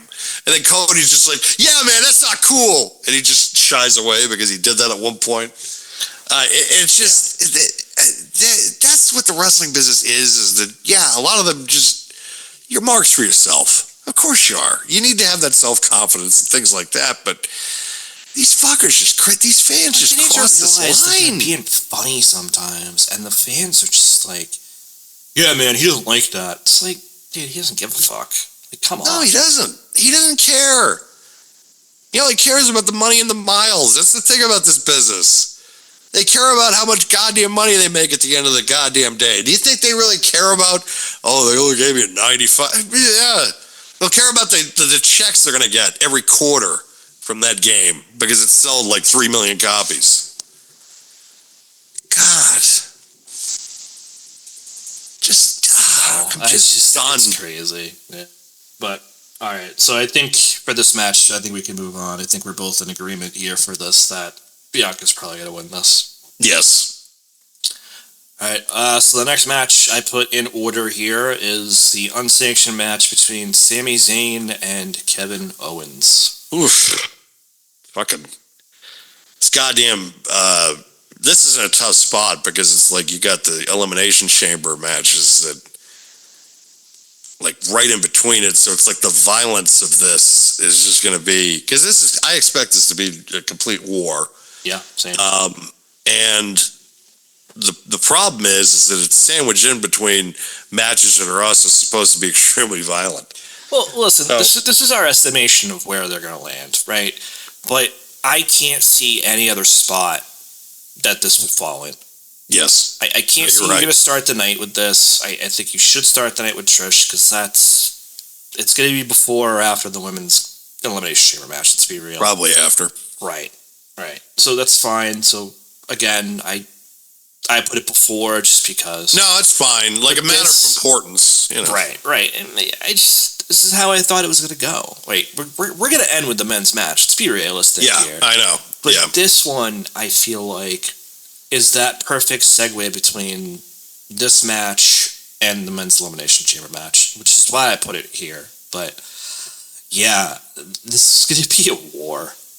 It really is. And it's like, I almost feel bad for Kevin Owens. He's coming off a ladder match with Cody Rhodes. He has to jump into an unsanctioned match with Sami Zayn. It's like, are you trying to wreck your body, bro? I can't pick a winner on this either. It's like, it's just, there really isn't no winner because it's an unsanctioned match, so technically it doesn't take place. True, but I think it's KO. It's Sami. Probably. I think it's Sami, actually. Probably. No, you're probably right. But if he doesn't show up at his house last week or the week before, I would have said probably Kevin. Yeah. But then he shows up at the house, and I'm like, yep. And then he does like a, God knows how long that interview was with Jackie Redmond, and I was like, yeah, Sami's gonna win this at this point. Yeah. Between the house and the long interview, Sami's probably got this. I'm gonna go with Sami on this one. And I feel like too that Sami's probably going to be in for a pretty big year because of the Jey Uso factor. We know that's coming. Like I said, folks, everybody that's pissed off because Jey Uso is your main event of WrestleMania, let me explain something to you. Jey Uso is your path for Sami Zayn to get a World Heavyweight Championship. So you need to, so all you Sami Zayn fans out there, you need to heed my advice and just deal with the fact that Sami Zayn, by year's end, will either be the World Heavyweight Champion or will have had a reign at least once so far. So I don't know. I think if they're going to do that, you know, I remember I said that I didn't feel like Jey Uso should get it at Mania. It should be at SummerSlam. That was before he won the Rumble. Yeah. I feel like if you're going to have Sami win, it should be at SummerSlam then. Yeah, I feel like that's probably, they're gonna do it big. They're gonna do it big. I think a stadium show, honestly, would probably, or you can wait till you do a Saudi show because the reaction to that would be really insane. That's true too. But who knows? I think though that this is I think Sami Zayn's going to be in a really big 2025, and I think that by the end of it, he is going to be a World Heavyweight Champion, or at least in the massive contention heading into WrestleMania, or at least kind of challenging at the Rumble. But again, I think if Jey wins at Mania, it's pretty much almost a locked guarantee that Sami Zayn is going to be challenging him and winning the title at some point. Yep. All right. Yeah, I think we both have Sami on this one. But so far, we're just like in sync with this. Before we get to the next match, though, I did want to at least leave room for it. I know we kind of started with this, but we'll go back to it now. Will Cody Rhodes sell his soul to the final boss? I honestly think we could just merge this into the main event with the title. Well, that's actually why I put it right before the main event. Because of the fact that this to me, first of all, I'm going to say that no, he's not. I don't think he's going to sell his soul. I don't know, man. I think that Very much to be thinking about it on Monday Night Raw with that promo that he was cutting with Seth Rollins. yeah, but It's tough. I don't know. it's tough. But I think that the path for Cody Rhodes is they want to make him, they don't want to kill the goose. They don't want to kill the golden goose. And I feel like that you doing that, However, I do think someone is going to sell their soul. And I just don't think it's going to be Cody Rhodes. The Rock being there does add some intrigue. Because now it's like, okay, who is going to be the one to sell his soul? So, All right, so you're on the fence. Jump into it. You're on the fence. Let's just do it now. So let's go to the men's chamber. So we have Damian Priest, Logan Paul, Seth Rollins, CM Punk, Drew McIntyre. Did I say Damian Priest to Drew McIntyre? I don't remember at this point. I'm You said shy. Damian Priest. Okay, good. And of course, the man who I refuse to call the GOAT, John Cena. So let's do this from the perspective of how we did it for the women's match. Let's just break down, because this is who is going to be challenging Cody Rhodes for the WWE Undisputed Championship. So Damian Priest, let's just eliminate him. It's unfortunate because I like Damian Priest. I just don't think he's main event worthy for Mania. Hey, that's DPD. Especially considering the other contestants in this thing. Logan Paul, you've already done Cody and Logan, and I think that a lot of them are starting to I think the upper management might be just realizing, I don't know if we want to keep going with this guy. I think though that Logan He's either going to highlight reel though. He is a human highlight reel, but he's an ass. He is. And it's just, he refuses to kind of just conform and not be, he just brings so much baggage. And it's not even the stuff he did in the past, it's some of the stuff he does currently where you're just like, God damn it. I don't think it's going to be Logan. I don't even know who Logan's going to be facing at WrestleMania now, because you got AJ Styles kicking around, you have the CM Punk factor kicking around. I think Punk will probably be the one eliminating him in the Elimination Chamber, to be quite honest, though. Then you have, let's see, you got Seth Rollins, you got Drew McIntyre, you got CM Punk, and you got John Cena.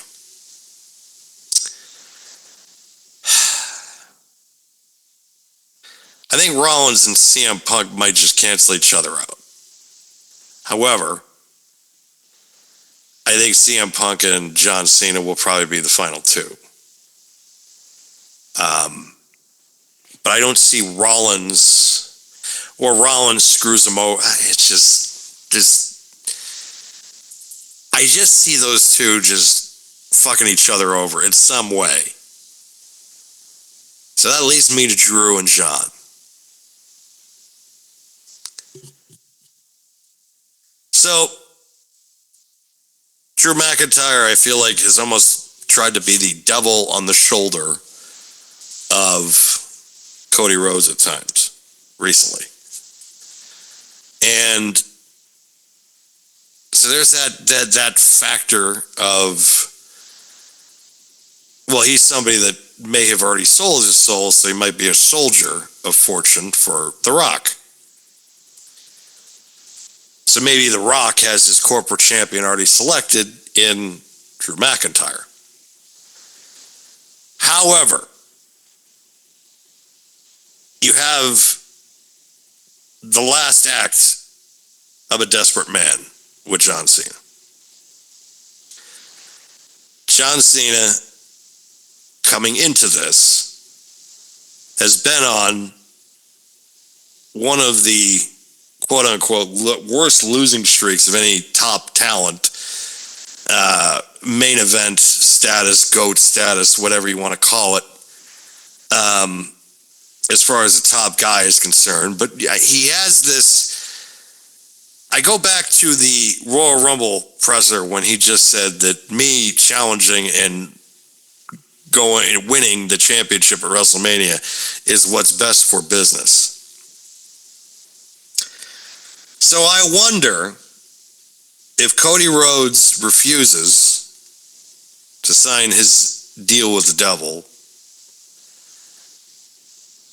does John Cena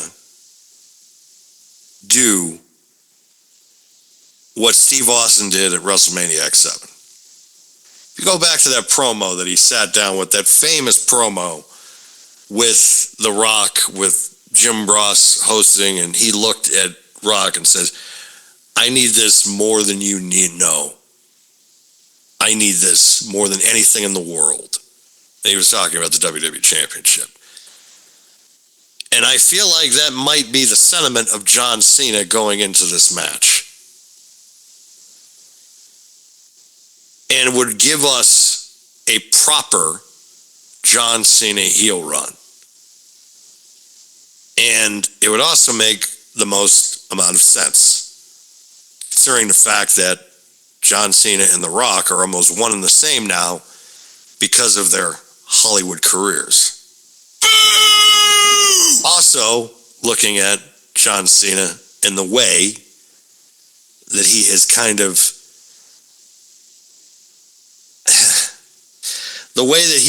of taken on this last year, where it's just like, I'm going to be there. I'm going to be almost at every show and things like that, where he's barely been on TV.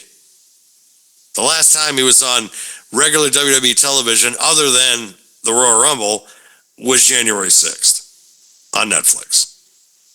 Ever since, it's just been like, well, I'm going to be at the Royal Rumble, loses. And then it's just like, he gets literally a fucking bye. Everybody else had to get in to the Elimination Chamber. And John Cena just gets a bye. And he's beaten fucking no one the last couple of years in the company. Not a soul. And he's going... I mean, Austin Theory beat him at fucking Mania 2 years ago. Yet he's somehow in this Elimination Chamber going to be vying for a shot at the championship. So yeah, to me it makes the most sense. John Cena sells out to The Rock, turns heel, and challenges Cody Rhodes at WrestleMania 41. There it is, folks. That is my prediction. Does it happen? Does it? Because it gives everybody what they want. Because now nobody has... Here's why. Nobody has to... Give me what I want. Doesn't... It gives you a heel John Cena and a reason to boo him, other than the obvious reasons that we've always had for the last 20 years. Still doesn't give me what I want. I don't want him there. What do you want? What do you I want? don't want him what there. Do you want at I WrestleMania? don't want him there. What do you want at WrestleMania then? I don't want him there. I don't want him there. I understand that, but this is it. This is the last time we're going to fucking deal with him. This is it. This is the last like Batista said, give me what I want. And that is no John Cena. Can it just be over now? Do we have to keep going with this? Like, that's how I feel about it, too. You're making my point for me. No, because it's true. I feel the same fucking way. I want it to be done. I don't want to deal with this asshole anymore. I want it to be done. But the problem is, it's not. Like, it's gonna... If this is the line of fucking that I got to deal with, fine, fuck it. We'll deal with it then. Like, it just blows, because this is the only path I see that makes any sense. You gonna do Drew McIntyre and Cody Rhodes at WrestleMania when you got John Cena in this matchup? I love Drew. Love him. Love him to death. I think he's gonna have a great year too, just like Sami Zayn. I think the same thing's gonna be for CM Punk. I don't know if they're gonna do CM Punk versus Cody Rhodes. I want them to, but I don't know if they're going to.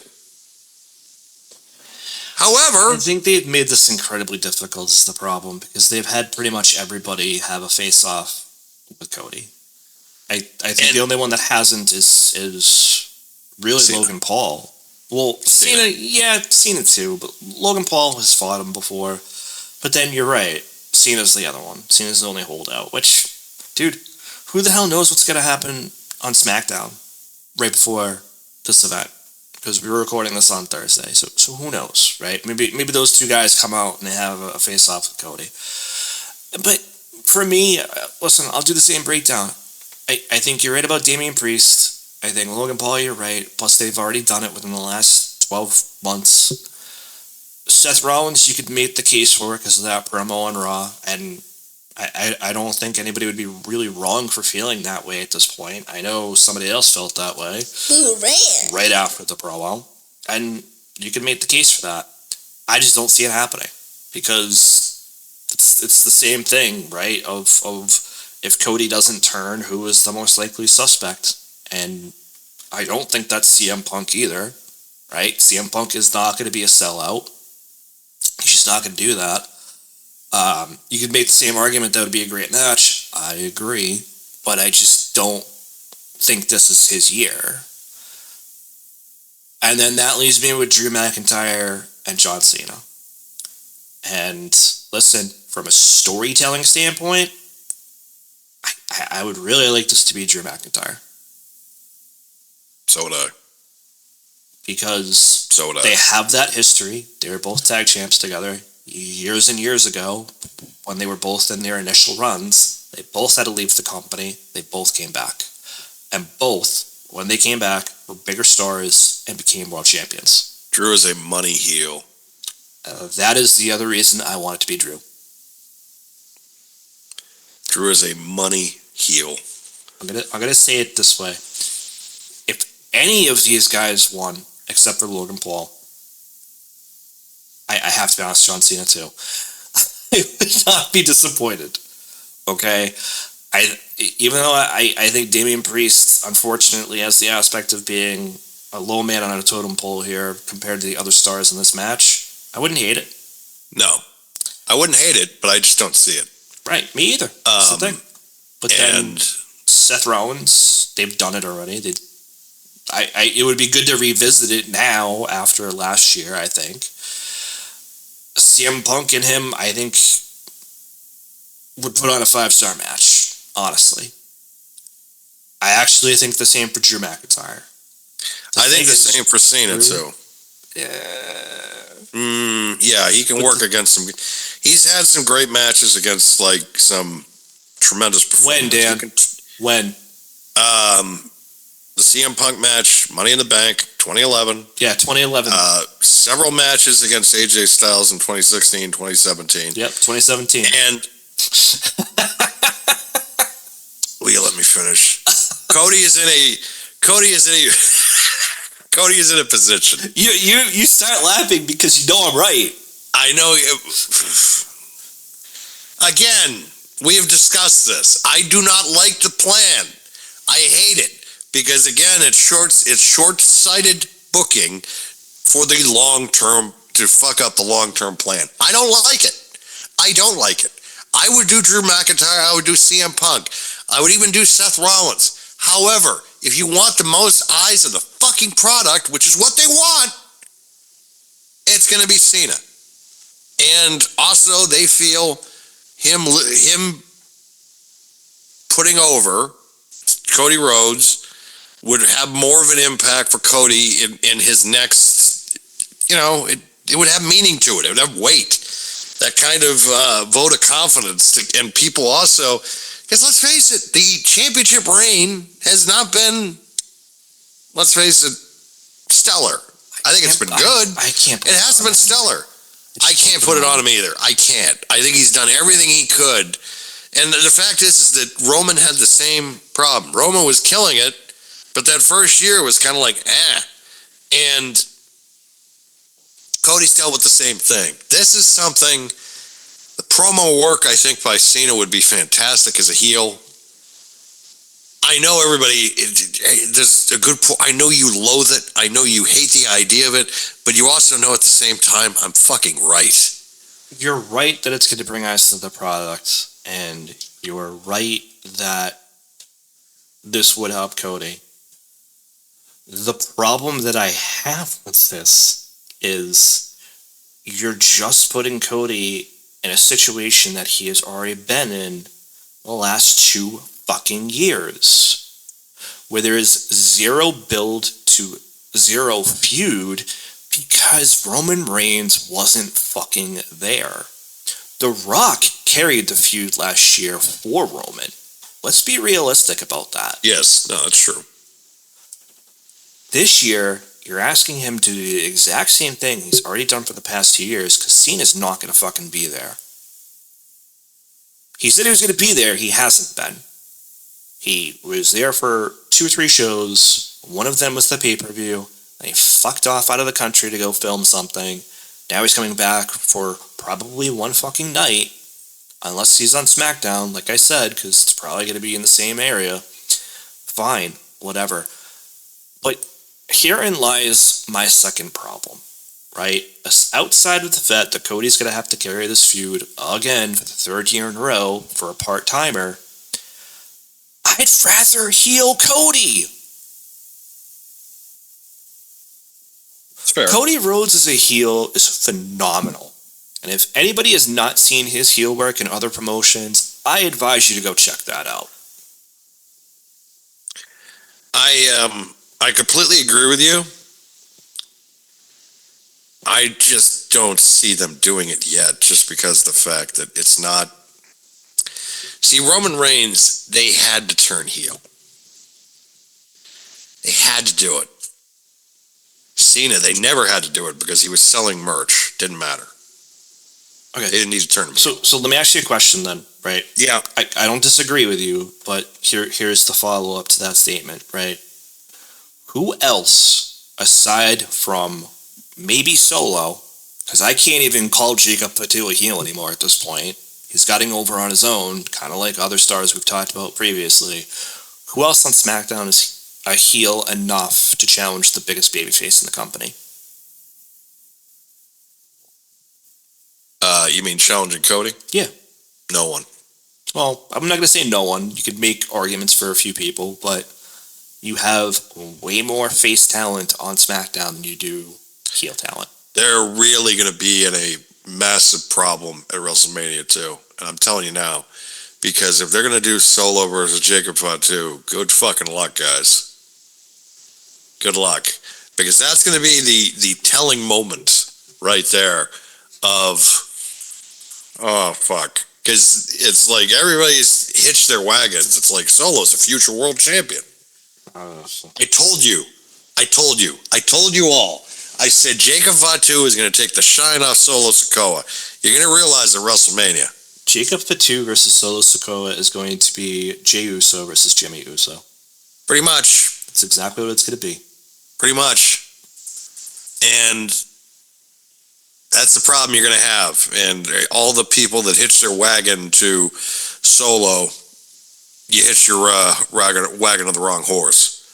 The fact is that Jacob is far and away so much better. Okay. More believable, better promo, better worker across the board. Like literally, I'd just be like, check. But regardless, to answer your question, I mean, listen, outside of Drew McIntyre, it's tough. Outside of Drew McIntyre on SmackDown, who else is a heel other than him and Solo Sikoa? And you're not gonna have him challenge Cody again at this point. You're just not gonna do it. No. You could make an argument for Jacob Fatu, but again, Jacob Fatu at this point, I don't think is a heel. No. I think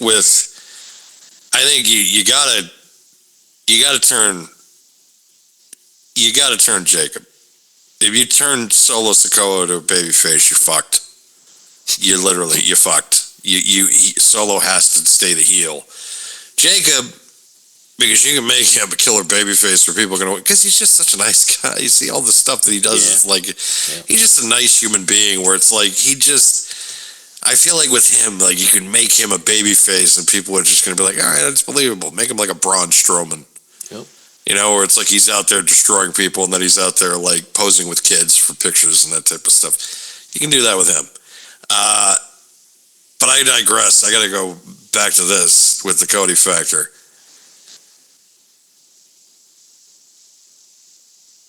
WrestleMania is a different, and it's unfortunate, and I hate it because I hate it. I hate it because I hate this because short-term mindset for this because it's like, well, you know, it's last fucking Mania, and Jesus. Put him against Logan Paul then. Jesus. Like, that's a matchup at least that do that. Logan Paul versus John Cena, because it's like you got two part-timers going up against each other. And it's against two guys that are both like well-known. Instead of again, you're sacrificing and having to hand over the spot that should go to your guys that have been working there full-time. And you give it to the guy only because of the fact of that he was around for 15 years. He was around for so long. He was on top for so long. At our worst time when we were at the least popular time in our company's history. But yeah, we got to give him a WrestleMania event on the way on the main event on the way out the door. We have to give him this matchup, this matchup against Cody Rhodes, our biggest star, this guy who has outsold him on merch in like 3 years that he's been back, and in the 15 that John, when he was on top, he outsold them in 3 years. But you got to sacrifice that. You got to sacrifice all the long-term booking, all the guys like the CM Punks, the Seth Rollins, the guys that bust their ass and at least they're there almost every other week. Because you got to give it to the fucking guy who did nothing but win championships when nobody else was around. You think John Cena would be able to cut the mustard in the fucking roster they have now? No. Nobody would give a shit. Because there's better talent out there. There's more engaging talent. But no, you got to give him a send-off. For what? Can I just say that at WrestleMania X8, he did The Rock and Hulk Hogan. And that still was not your main event. No. Nor was it for a title. No. Why does he need to be in the main event? He doesn't. But they think they do. They think, like, because again, look, and I still stand by my prediction earlier in the night. It's just the fact that I need to be able to rant about this because it bothers me. It bothers me too. It bothers me that I got to sit here and I got to deal with him again in a spot because everybody is reminiscing about this guy. It just drives me crazy because the majority of us for years were on the message boards, on social media, bitching about this fucking guy winning every other championship, winning the title every other month. It was terrible. It was awful. And we put up with it because there was nothing else that really could compete. And by the time AEW was even a thing, he was pretty much done. And it sucks. It sucks. I hate it. I hate it. I hate it so much. I hate it the fact that that I gotta sit around and I gotta deal with the next month and a half or 2 months of WrestleMania build. And I gotta hear his fucking face again. Even though this is the last time I gotta do it. Because next year I don't have to talk about him. You know, you think that's the one good thing. We could all sit around and be like, all right, this is it. This is the last time we gotta deal with it. Do you think this also puts Cody in a tough position too?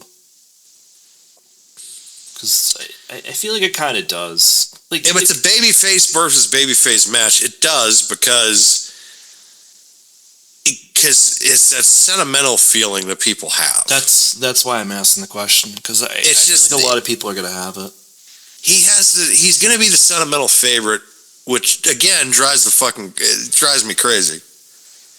It's not like it's different though from as far as I'm concerned. Like, because when Hogan came back against The Rock, we all wanted Hogan to win, but that was because Hogan was he was out of the company for almost a decade. But it wasn't the main event, though. Like, it wasn't the main event, but also too, it was just we all there wasn't a backlash against Hogan when he left in '93. Like, it wasn't negative.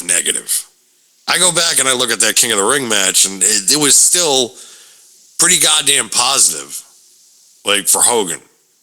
And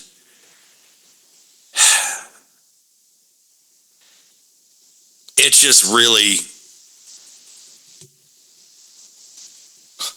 it sucks. Like, I'm annoyed because I got to sit around now and deal with this goddamn.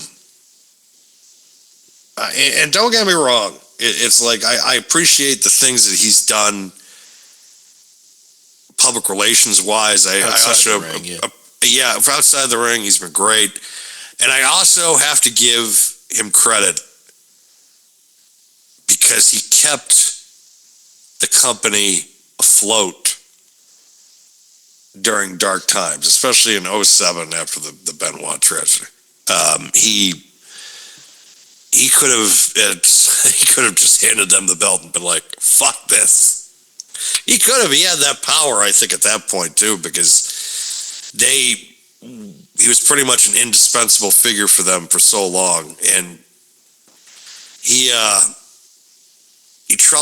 was able to kind of guide that company through a lot of troubled water during that period. So from that standpoint, I kind of have to sit there and give him a little bit of respect, because a lot of guys I don't think would have been able to handle that spot coming out of that issue.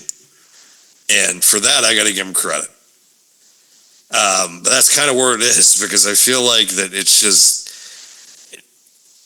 when he was champion and he was for so long, it just sucked because it was just bullshit. It was just bullshit, and I hated it. I hated every other month they just kept giving him the title. They just kept giving him the title for what? And just to pad his stats. And for what, really? Because he was the only guy that they just kept putting out there, putting the belt on him, and it's just like CM Punk suffered because of it. Yeah. You know, Christian suffered because of it. And so many, Samoa Joe didn't get a bigger shot, didn't come over earlier. AJ Styles didn't come over until earlier. They only came a decade later when he was already starting to wind shit down.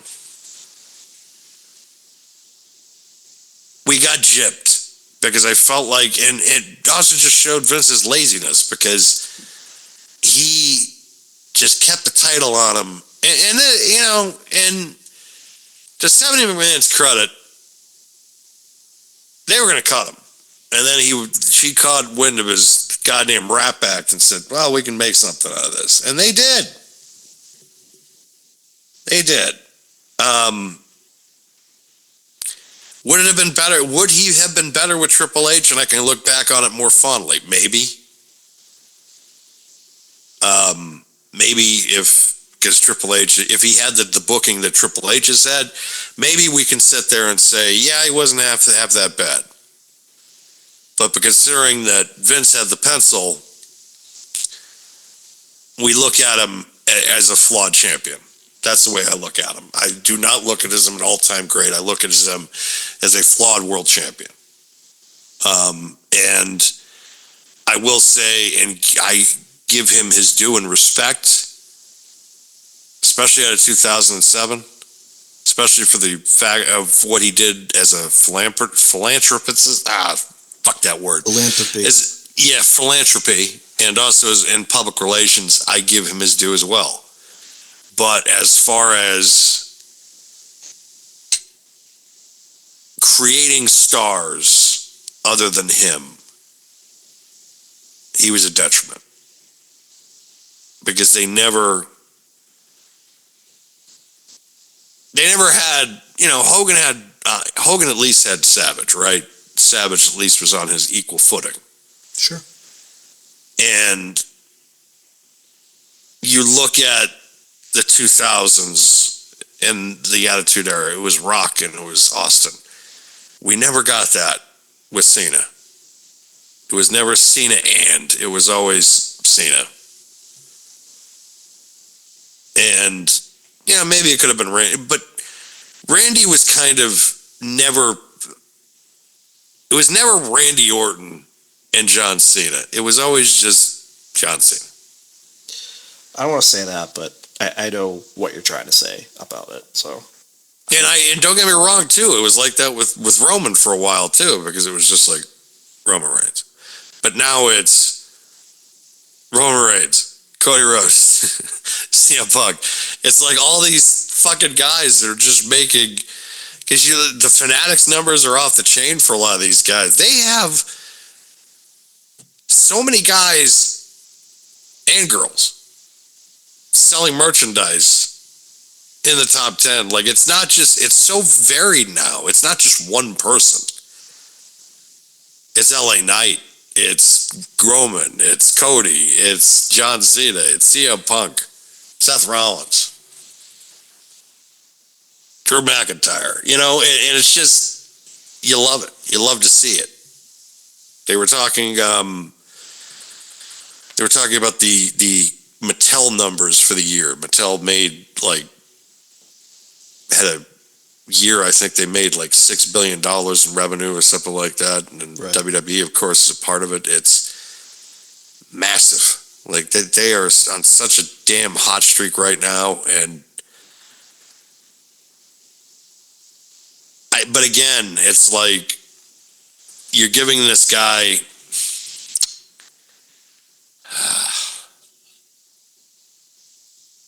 this is a very controversial comment I'm about to make, especially here locally in this town. But it's the fucking truth, and people need to realize it. When the Boston Red Sox retired Johnny Pesky's number, I was just like, for what? For what?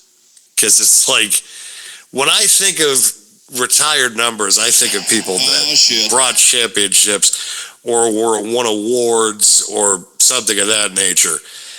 And Johnny Pesky never won anything in this town. Never as a manager, never as a player. In fact, we go back to the 1946 World Series. He held the ball too long when Enos Slaughter was running into home, which cost him the series.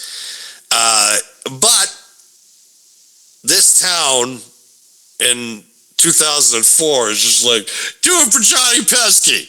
It's like, for what? What did he do? Is he playing fucking first base for him now? He's 80 fucking years old. And it's like, I look at him and I just say, they're retiring his number and he didn't do anything. And that's the way I look at this WrestleMania main event. It's like, John Cena's getting his number retired and he really didn't do anything.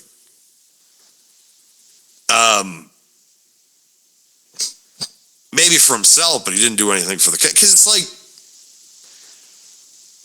Rock became a huge movie star. But that was also, too, the WWF kind of was so strong back then that they kind of propelled him into that position. Cena, I feel like, yeah, they did that with him, too, but, he kind of fucked off when they kind of really needed him.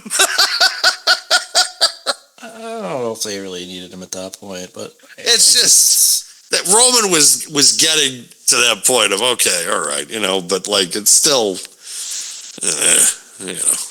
the problem is, and we see the differences now, especially the last couple of years, but Vince was always going to book those established guys and was very hesitant to book the newer guys. I think that if the Shield wasn't as successful right away as it was, I think he would have stopped booking them. right. And then we would have lost the Seth Rollins and the Roman Reigns. And I'm not even going to talk about the other guy, but him too, I guess. And there are other talent that came up from NXT that you can make the same argument, but it was always one of those situations where Vince was still gonna book that John Cena, that Brock Lesnar, that Undertaker, and in some cases rightfully so, right? Brock was still incredibly disgustingly nasty for a very long time, but John Cena was always on the back nine, I felt like. Even in 2016, I felt it was like, dude, why are you still here? It's time to go. No, in 2016, I was just like, all right, dude, it's because Hogan, we got 9 years of, but it was also, I consider that almost like 3 or 4 years, considering the way television was done back then. You didn't see him all the time, and the pay-per-views then were quarterly. They weren't every month. And Cena, it just felt like if you go back to all the hours and all the episodes of TV he was on, I think the amount of hours, number one, I would probably, in minutes that I probably had to deal with his ass on TV, if I found out how much I watched of that, I would probably want to crawl in a hole and die, because I feel like I've spent my whole life. I spent this much of my life watching this asshole. Like, it's just and if you added all that time up that Hogan was around, and that Hogan was like on TV defending the title and things of that nature, right, it would probably be a quarter, maybe even a third of what Cena did, like throughout his whole career. Yeah, you could probably say with the NWO, he got a little hokey and things like that, but still, it would probably be a fraction of what of what Cena did with his run. So, yeah. I can't stand the guy. I know. The philanthropy thing, like you mentioned, totally respectable of that. Totally appreciative of that, but in the ring, just go away. And it sucks because you brought up the story about Stephanie seeing him do the freestyle rapping backstage and stuff, and that's kind of what saved him. Dude, I liked him as the Doctor of Thugonomics. Yes. I thought it was hokey at points, but I enjoyed it. Yes. And then he does the Marine, and I'm just like, I hate you now.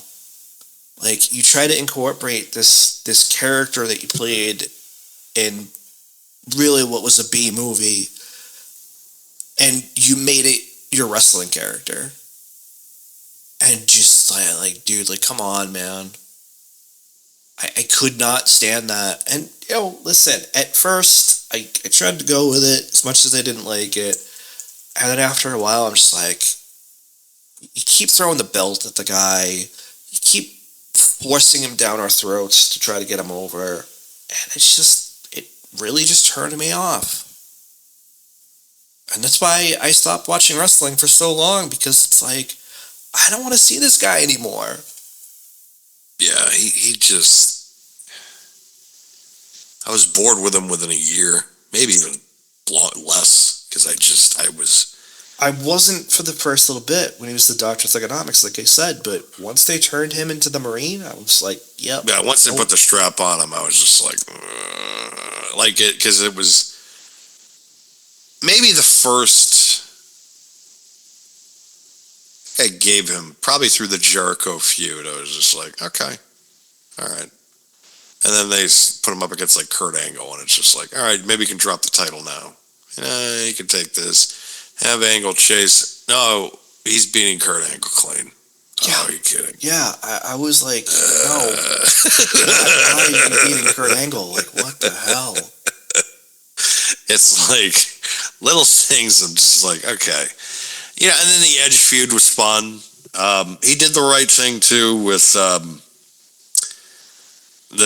I'll give him credit with the ECW one night stand thing, because it's like, okay, you went into like a real enemy territory in a matchup you didn't have to do. Like, you could have said no, and they could have put him up against like Rey Mysterio and have him challenge Rey, and that would have been a really good match, but it wouldn't have had the meaning, I think. So from that standpoint, I give him credit in saying that when he knew the absolute moment called for it, he never swayed away from doing the job.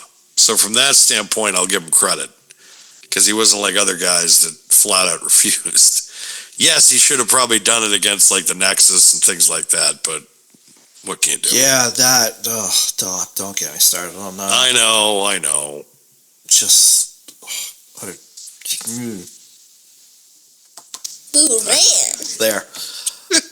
So yeah, I mean, listen, I feel like we've bashed this to death, but yeah, unfortunately, I think John Cena's probably gonna win this. I'd love it for it to be Drew McIntyre. I'd love it for it to be CM Punk. Hell, I'd love it for it to be Seth Rollins. But I just, I really feel that they're gonna go back to this whole, hey, let's shove John Cena down your throat. I think somebody's gonna end up screwing him over, or Cody. Hopefully, we'll do the heel turn, and it's not heel Cena, because the problem is I don't know if anybody's gonna really want to see that for his last run. But who knows? But unfortunately, it's just, it seems like that's the way it's gonna trend here with John Cena. Trust me, I hate it. Oh, no, I don't like it. I hate it. I hate it. But I feel like Do you hate it? I'd rather be right Ooh, than rare. lie to people. I'd rather be right. Well, no, I'd rather be truthful than be right sometimes. I'd rather just... I hope we're wrong. So I hope I'm wrong. But at the same time,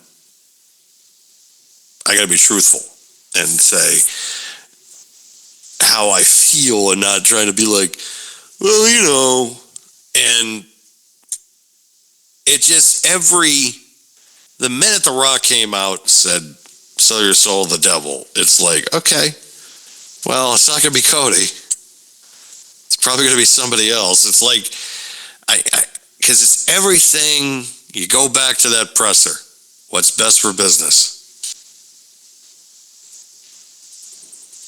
In their eyes, this is what's best for business. I hate it. I don't want it. I'm probably in the minority. Mac agrees, though. yeah, you're You're not on the show. I can tell you that. I don't know. No, if I'm on the show.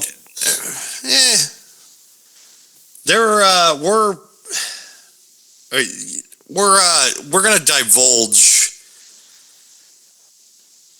what programming is going to look like for the next month, because we really don't want to keep having to kind of hash out WrestleMania. Especially like next week, of course.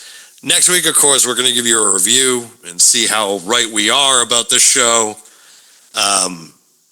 See if AEW makes more production errors like they did last night. Jesus Christ. Oh my God. And this is for a company that it's like, they just, some of the things last night, I just sat there and I'm like, you're kidding. You're kidding, right? I didn't Like, are watch it. you even trying? The only thing I watched was what was sent about who was it? Christopher Daniels was that? Yeah, they caught him gigging on right. It's like, what are you doing? That's what happens. What are when you have doing? production meetings. You don't have production meetings. Tony refuses to have production meetings. Are you kidding? So, next week we're going to review Elimination Chamber. Probably talk about anything else that happens in the next week, because who knows if there's more celebrity deaths or what else is going to happen. It's crazy times, folks. Crazy times. However, for the month of March, we have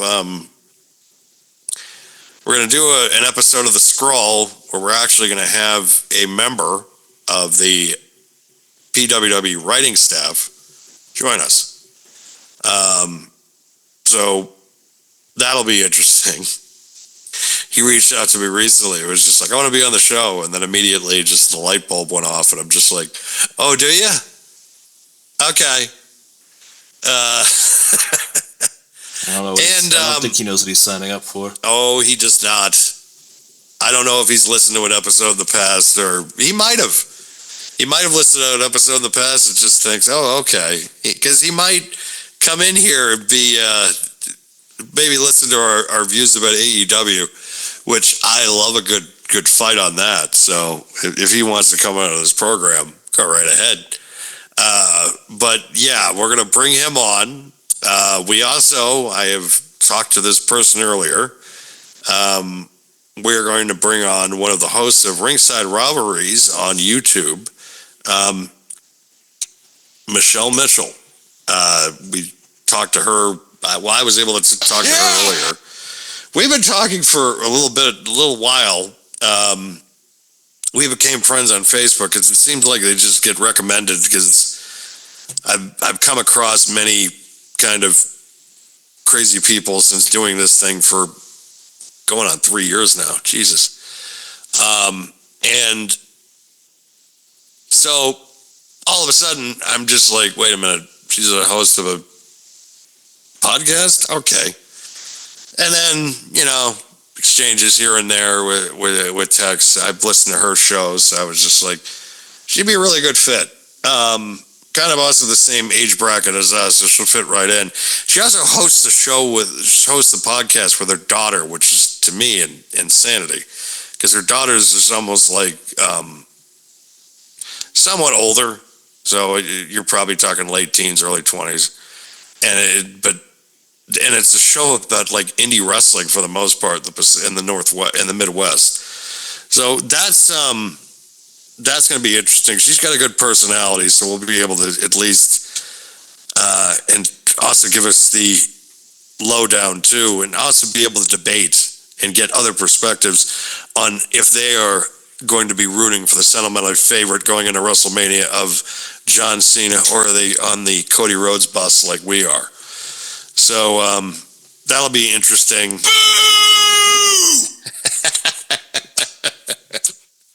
Actually, Mac and I will be going over to Billy's on Saturday to watch the show, so that'll be fun. I'm going to work on my Chiefs jokes. I had a couple of good ones this week because he had to start it up. I was remaining very, very quiet. I was like, out of respect, because I didn't know if it bothered him. And then he made a crack about Gronkowski and Kelsey being better than Gronkowski, and I'm like, all right, motherfucker. Well, like, it's just... we could also talk about it a little bit next week, but next week will be 2K25 with the Ran edition. Boo Ran. Isn't that coming out next week? Yeah, it's the 7th. No I think it's shit. Next week. Wait, so hold on. The 7th, maybe? Yeah, it's next Friday. Wow. Yep. Okay. Actually, I Googled it right before I said it because I also wanted to show the meme that I made about him, because he was complaining the other day that the Bloodline edition was not coming out yet, so I made the Boo Ran edition. Well, the good news is I'll be able to play that, so that's good. I didn't know it was coming out next week.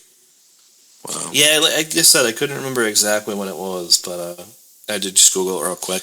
That's great. After he had the conversation, I was like, when is it coming out? But, yep, March 7th, No, that's 2025, 2K25. The new baseball game comes out this month too, MLB The Show 25, which is already Manny Ramirez and Roger Clemens making a return to a baseball game. So automatically that piques my interest. So who knows who else is going to be added to it. The Barry Bonds rumors too are really growing strong because of course Barry Bonds is number 25 with his jersey number. And of course Barry Bonds has been in a baseball game in 22 years. So there's the big rumors being put around about that. If Barry Bonds is in MLB The Show 25, and also considering the fact that the new WWE game is coming out, I don't think anybody's going to be able to talk to me for a month, maybe 6. It's just, Yeah. where's Dan? I don't know. It's funny. I was thinking about getting the game a couple weeks ago, and I was like, you know what? There's just way too much coming out right now. No, I get it. I was like, I'm just gonna wait. Like, I haven't even played the new Indiana Jones yet. I haven't even touched it. I haven't even touched it either. Of course, now I have Game Pass, so I mean, I can play the game for free. Yeah, I thought about that too. Just downloading the Game Pass again, because I canceled it a couple months ago because I wasn't playing it. I wasn't doing anything with it. Yeah. But if you cancel, they'll give you the new deal again of having, $1 for first month or whatever. So, I'm like, you know what? Maybe when I'm ready for it, I'll just do that. I'll just get it again for $1 on the PC Game Pass and play it, and then cancel it. I might cancel it too, because it's like I built up enough of a game library now where it's like, because they have these bundle deals sometimes on the store where you're just like, I can't pass this up. Like, I think I bought the Grand Theft Auto trilogy, the definitive collection, where they upgraded the graphics, which I'm glad I waited, just because of the fact when it first came out, it looked terrible. But now it's gotten a lot better visually. I mean, and also I do like the fact that the controls match to Grand Theft Auto 4 and 5 levels, like with the weapon wheel, and also using the triggers to, because I remember when we used to drive on the third one, I think it was X and O, that was, or it was X and square, that was the backup and reverse. Like, this sucks. Well, not only that, but if you just cycle through the weapons, you have just that small ass icon in the top right corner, and you just have to keep filtering. And if you pass it, you have to keep filtering. Yep. And it's like, kill me now. Like, I hated trying to filter through the weapons. You would have to go to the ammo shops all the time just to like load up on the ammo, so you never had to change your weapon. Like, it was just super annoying. But yeah, the same thing with the radio, right? They introduced the radio wheel in, I think, 5. Yep, still there. Before that, it was like same thing. You had to filter through all the music and stuff because you had to hit every station before you got to the one you wanted. Because I played quite a bit of 3, and I do like it. God, did I miss playing it? It just was so reminiscent. And it's funny how sometimes I can't even remember where I put my keys, but I'm like, I haven't played this game in 20 years, but I still know where a lot of stuff is. Yeah, see, 3, I didn't get into 3 as much. The Samhain archetype just, it was a good game, don't get me wrong. It was harder for me. Vice City was so much better. I like Vice City a lot. Vice City and San Andreas. San Andreas was great too. Leaps and bounds better than 3. But yeah, I built up enough a game library now where I'm just like, I really don't need to keep Game Pass if I don't want it. Especially too with the new baseball game not being on Big Game Pass, where that's been the last couple of years where it's been on Game Pass. Now it's not going to be on Game Pass. And that's also been a factor in me being able to decide whether I wanted to buy the game myself personally, because that's the only game where I have to buy or play for the packs. Right. Because the packs you have to use in other modes. Like, I have to get sponsorships for franchise mode, so that way I can make revenue. And then I need the equipment for Road to the Show. So that's the only one where I don't pay any money for the packs, by the way, because I'm not one of those noobs. I grind out to do it. Love those people. Like, I love those people that play, because every year I hear it. This is the worst 2K ever. They're talking about the basketball game. And they're always complaining about the microtransactions and They all used that to say stuff. that shit back in our day too. It was like Madden. It's the worst Madden ever. It's like you said that last year. Well, the last 10 years, to be quite honest, though, has been not too kind to I Madden. know, but yeah. But it's like this year's 2K, like the gameplay factor and what I've been able to do in franchise mode, it's been one of the better ones I can remember. So from that perspective, it's like, okay, you might think it sucks, but that's because you play a completely different thing than I do. Right. And because I play offline franchise mode, and everything that I want, I need. And they have it. Like, it's there for me to play on, because that's who they cater to. Like, they cater to the people. And that's why I like 2K basketball better than like Madden, because 2K basketball literally gives me every player imaginable for offline mode. And so it's not like I have to unlock them behind like a paywall or a grind out and things like that. They give you everybody that you want immediately, and you can do what you want with them in your offline mode. Yep. That doesn't happen with Madden. Madden, it's like you get the rosters that are currently in the NFL, but if you want to unlock like Lawrence Taylor and Tom Brady, you can do that in Ultimate Team, but guess what? You can't take those guys from Ultimate Team and use them in offline franchise mode. That's another reason why I hate Madden, because we are in a day and age, you can play any of the baseball games. Well, there's only one game, but like you can play the show and be able to play Mickey Mantle, be able now to play with Roger Clemens and Manny Ramirez. But Mark McGuire's in the game. Ken Griffey Jr. is in the game. All these guys are in the game. They represent the history of Major League Baseball. And the NHL has done that too. NHL for EA Sports, which is the developer, again, for Madden. Right. And they have Wayne Gretzky, Bobby Orr, Mario Lemieux, all these guys, all these legends. And they're being available for people to play in offline franchise mode, just like Major League Baseball, just like the NBA. The only one, the NFL.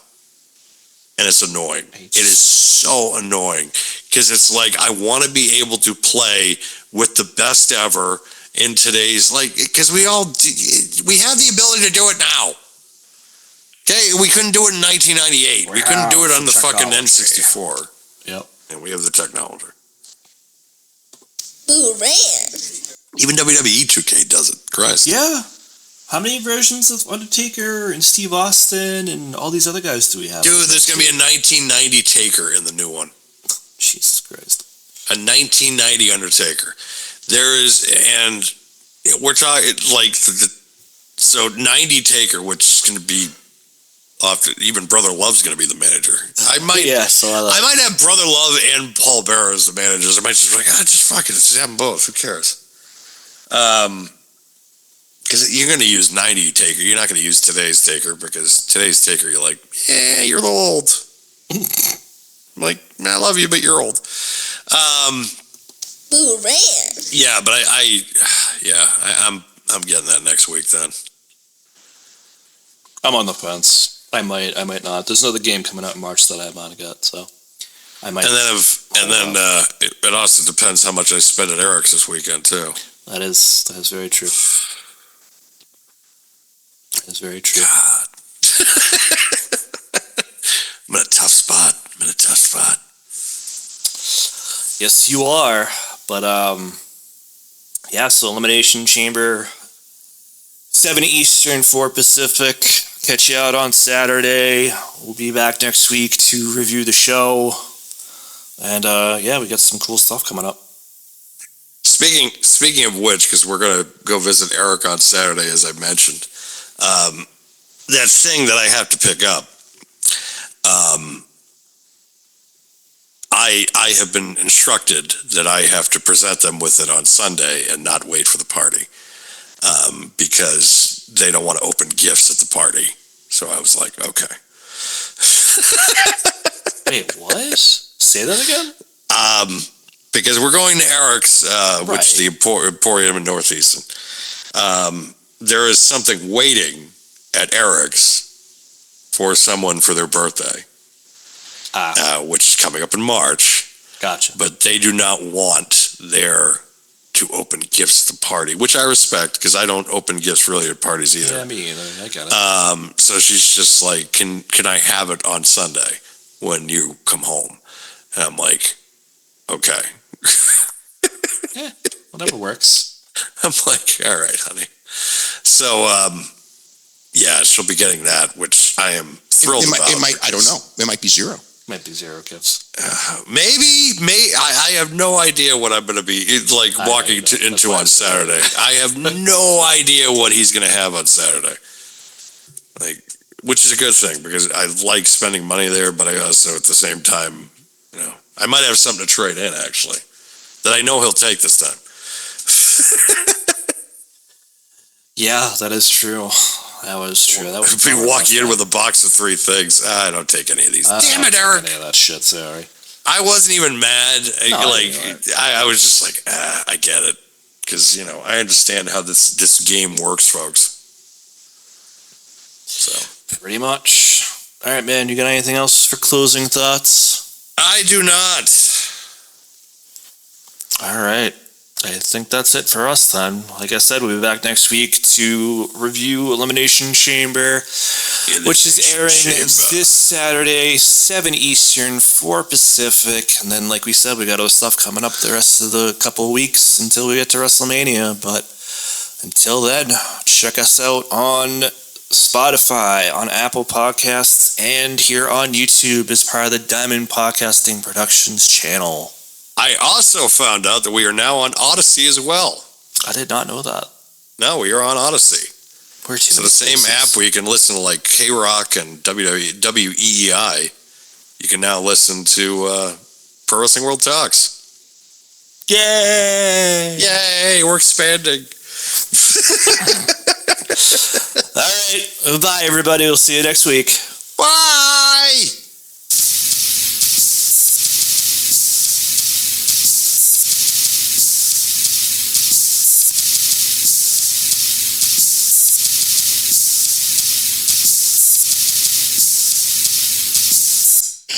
Oh, shit.